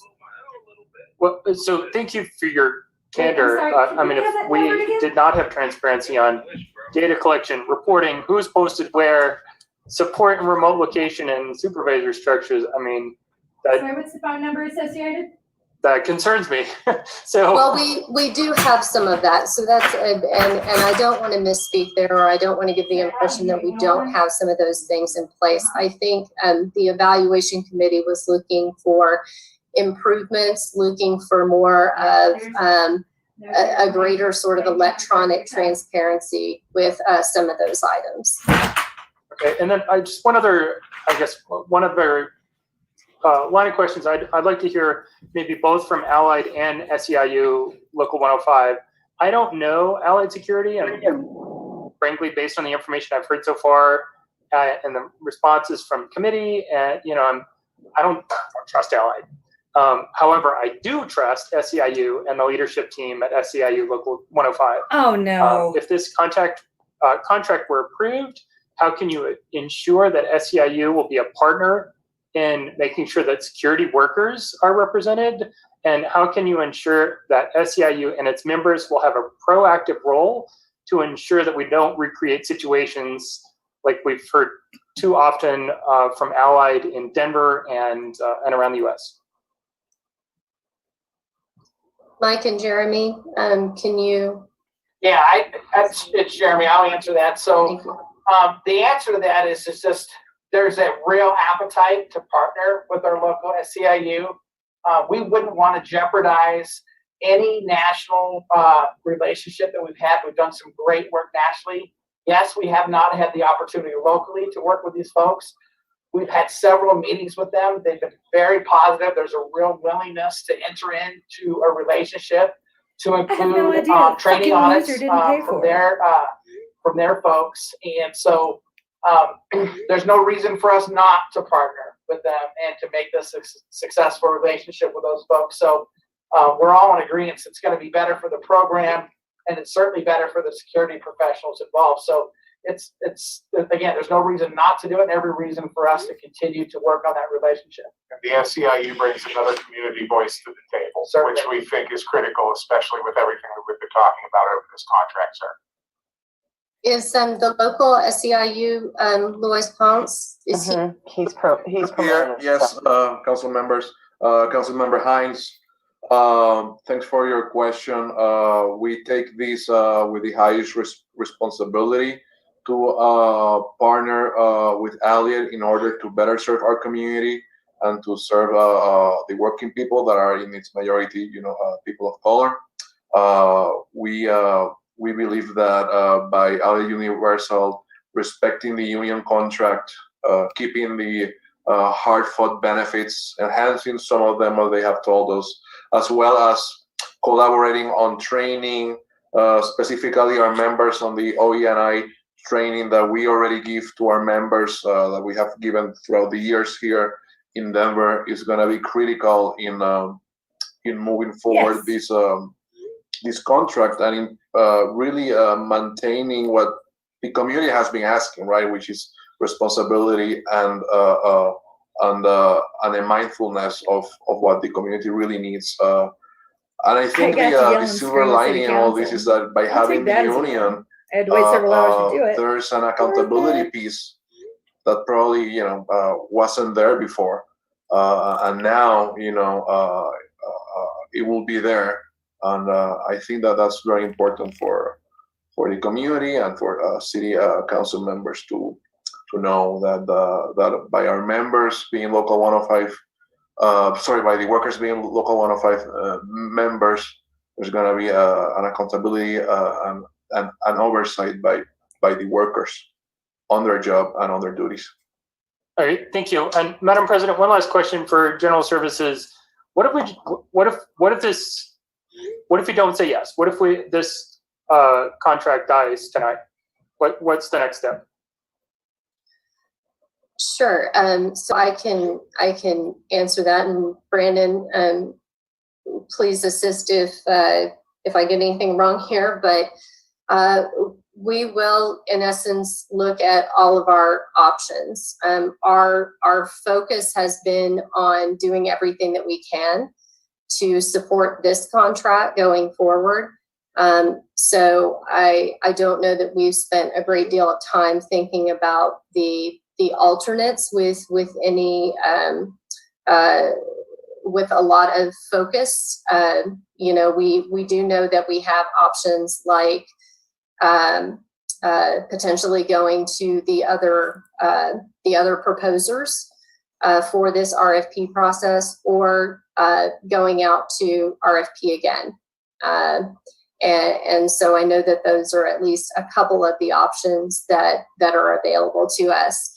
That would mean that we would have to negotiate for some type of extension with our current provider, because those processes, as you know, tend to take some time. Obviously, a new RFP would take much more time than negotiating with one of the other proposers. Helpful. And if we and our current provider is this guy isn't real. One of the other options, right? And so that's correct. SEIU would theoretically continue the relationship with the current provider if we ended up selecting the current provider. Yes, so HSS does have that agreement with the local 105. Okay, thank you, Madam President. Thank you, Councilman. The public hearing for Council Resolution 20-1042 is closed. Comments by members of Council. Councilwoman Seda-Baca. Thank you, Madam President. This debate has taken a very disappointing turn. We've cheapened the lives of Black people and unhoused people in a way I couldn't have imagined. To have a conversation tonight that even elevates a union contract or diversity training above the real and undeniable deaths of people at the hands of this company right here in our city on our own taxpayer dollars makes my stomach turn. I wish that the workers we all heard from tonight could start an employee-owned company to compete against this narrative that only these companies, these global companies, are capable of competing or implementing these contracts. It's almost as if we're taking a step back in what we're even expecting of police. We've said repeatedly that police are ill-equipped to deal with the challenges our city is facing. Yet we're employing a company to observe and report and then call the police. Why exactly are we employing people to observe and report when we need, especially in the places that we're employing them, when we need experts to guide, to support, to connect, to de-escalate, to comfort, to assure the people in those spaces? Why are we paying for them to observe and report when we are actually all aware of incidents where they've gotten fatally physical?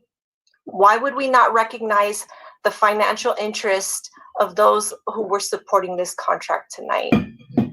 We're not telling our citizens we want to protect them. We're not. We're telling them we're willing to give them money whenever they want it, no matter what. We have no standards. We have no expectations of protection of life. We have no intent to do the hard work to find out what really makes people safe. Those are my bigger concerns too. If the job is observing and reporting, then it makes no sense to me that we're only contracting with one company to do this work. If we can unbundle, if we're nearly 50% reduced in our in-person venues, if we're insistent on civilizing this role, why aren't we taking the moment to do it now? Explore creative options. The sheriffs could have a civilianized branch of their department. We could do this in a way that creates more accountability and opens us up to less liability and vulnerability with predatory companies.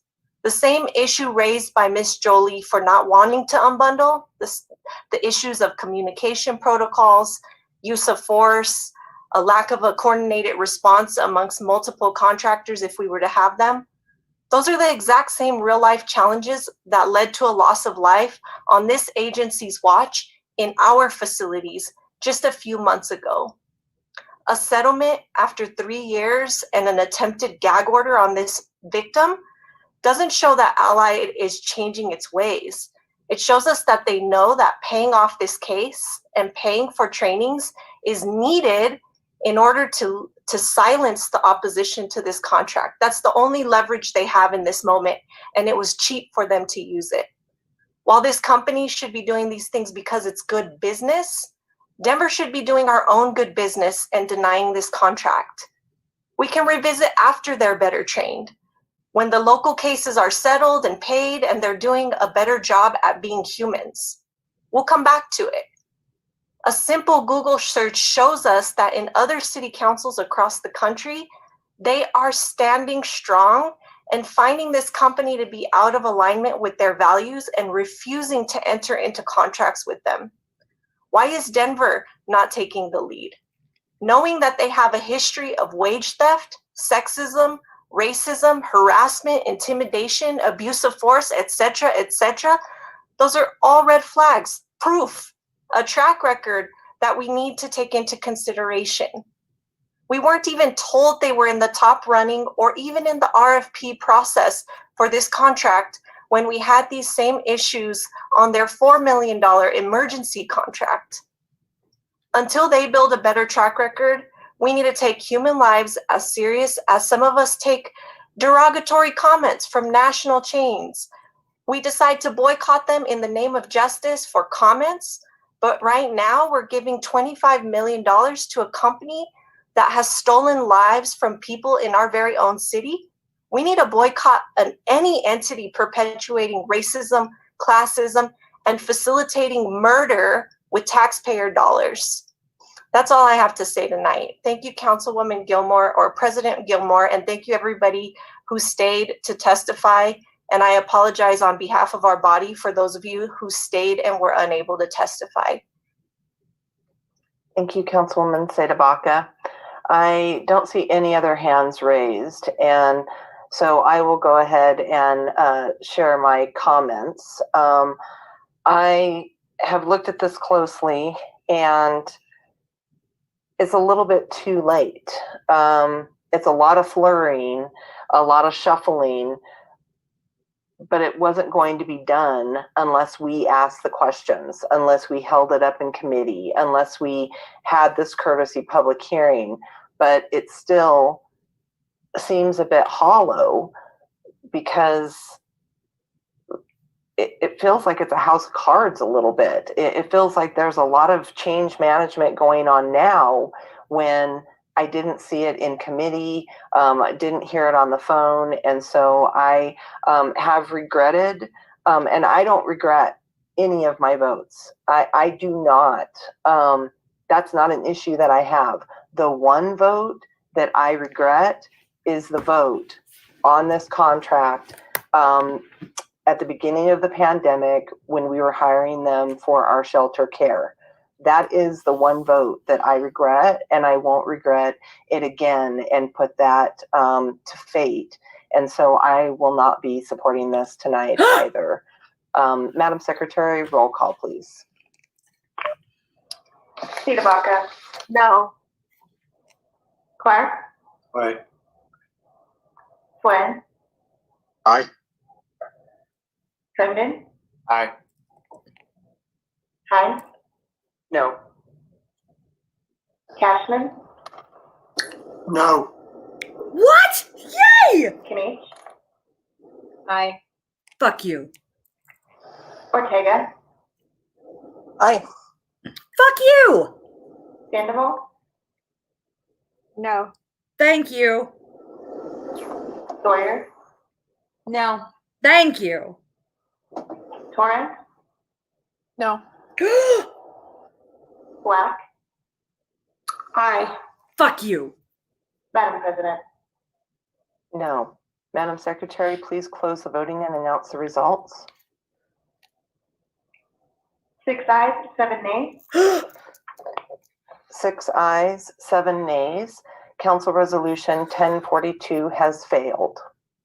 The pre-adjournment announcement on Monday, November 23rd, Council will hold a required public hearing on Council Bill 1086, changing the zoning classification for 1010 West Colfax Avenue, 1050 West Colfax Avenue, and 1443 Calamus Street in Lincoln Park, a required public hearing on Council Bill 1127, changing the zoning classification for 2655 and 2659 Downing Street in 5 Points, and a required public hearing on Council Bill 1128, changing the zoning classification for 4820 West Hayward Place in West Highland.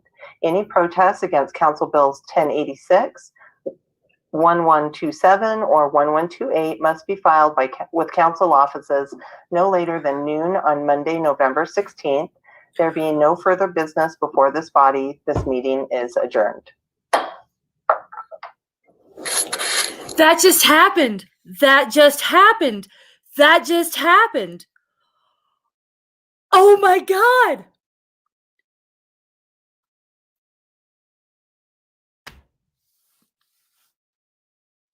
We killed the Allied Securities contract.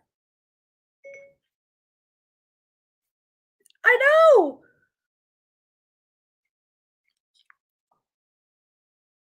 Oh.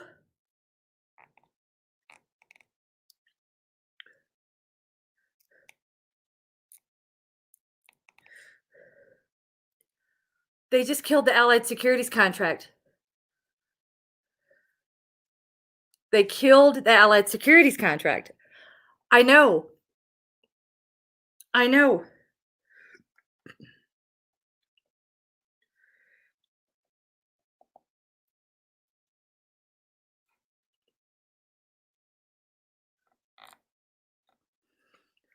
Oh my God. We killed the Allied Securities contract. Dead in the water. 7-6. This is what happens when you show up and scream, y'all. You don't have to be nice. You don't have to say thank you. You don't have to say how much you appreciate their time. It's their job to listen to you. It's their job to vote the way you tell them to. It is their job to protect citizens first. Thank you for doing your job, 7 members of the city council. Fuck the rest of you. Fuck you, Jolon Clark.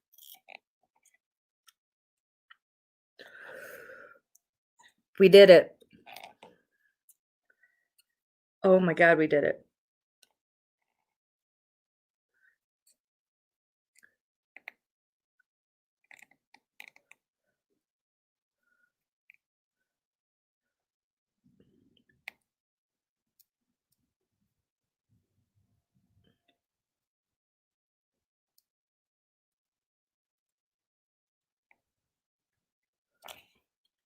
I'm in shock. Thank you to everyone who paid attention. Thank you to everyone who showed up tonight, who wrote in. Thank you. Oh my God, this gives me hope that I don't know about you, but I needed for not just election day, but beyond. We got work to do. We're nowhere near done. We got to kill this entire budget, but this is the first big piece and big step in the right direction to making the rest of the budget collapse and defunding DPD. God, hope you have sweet dreams, everybody. I know I'm gonna take a while to wind down. We did it.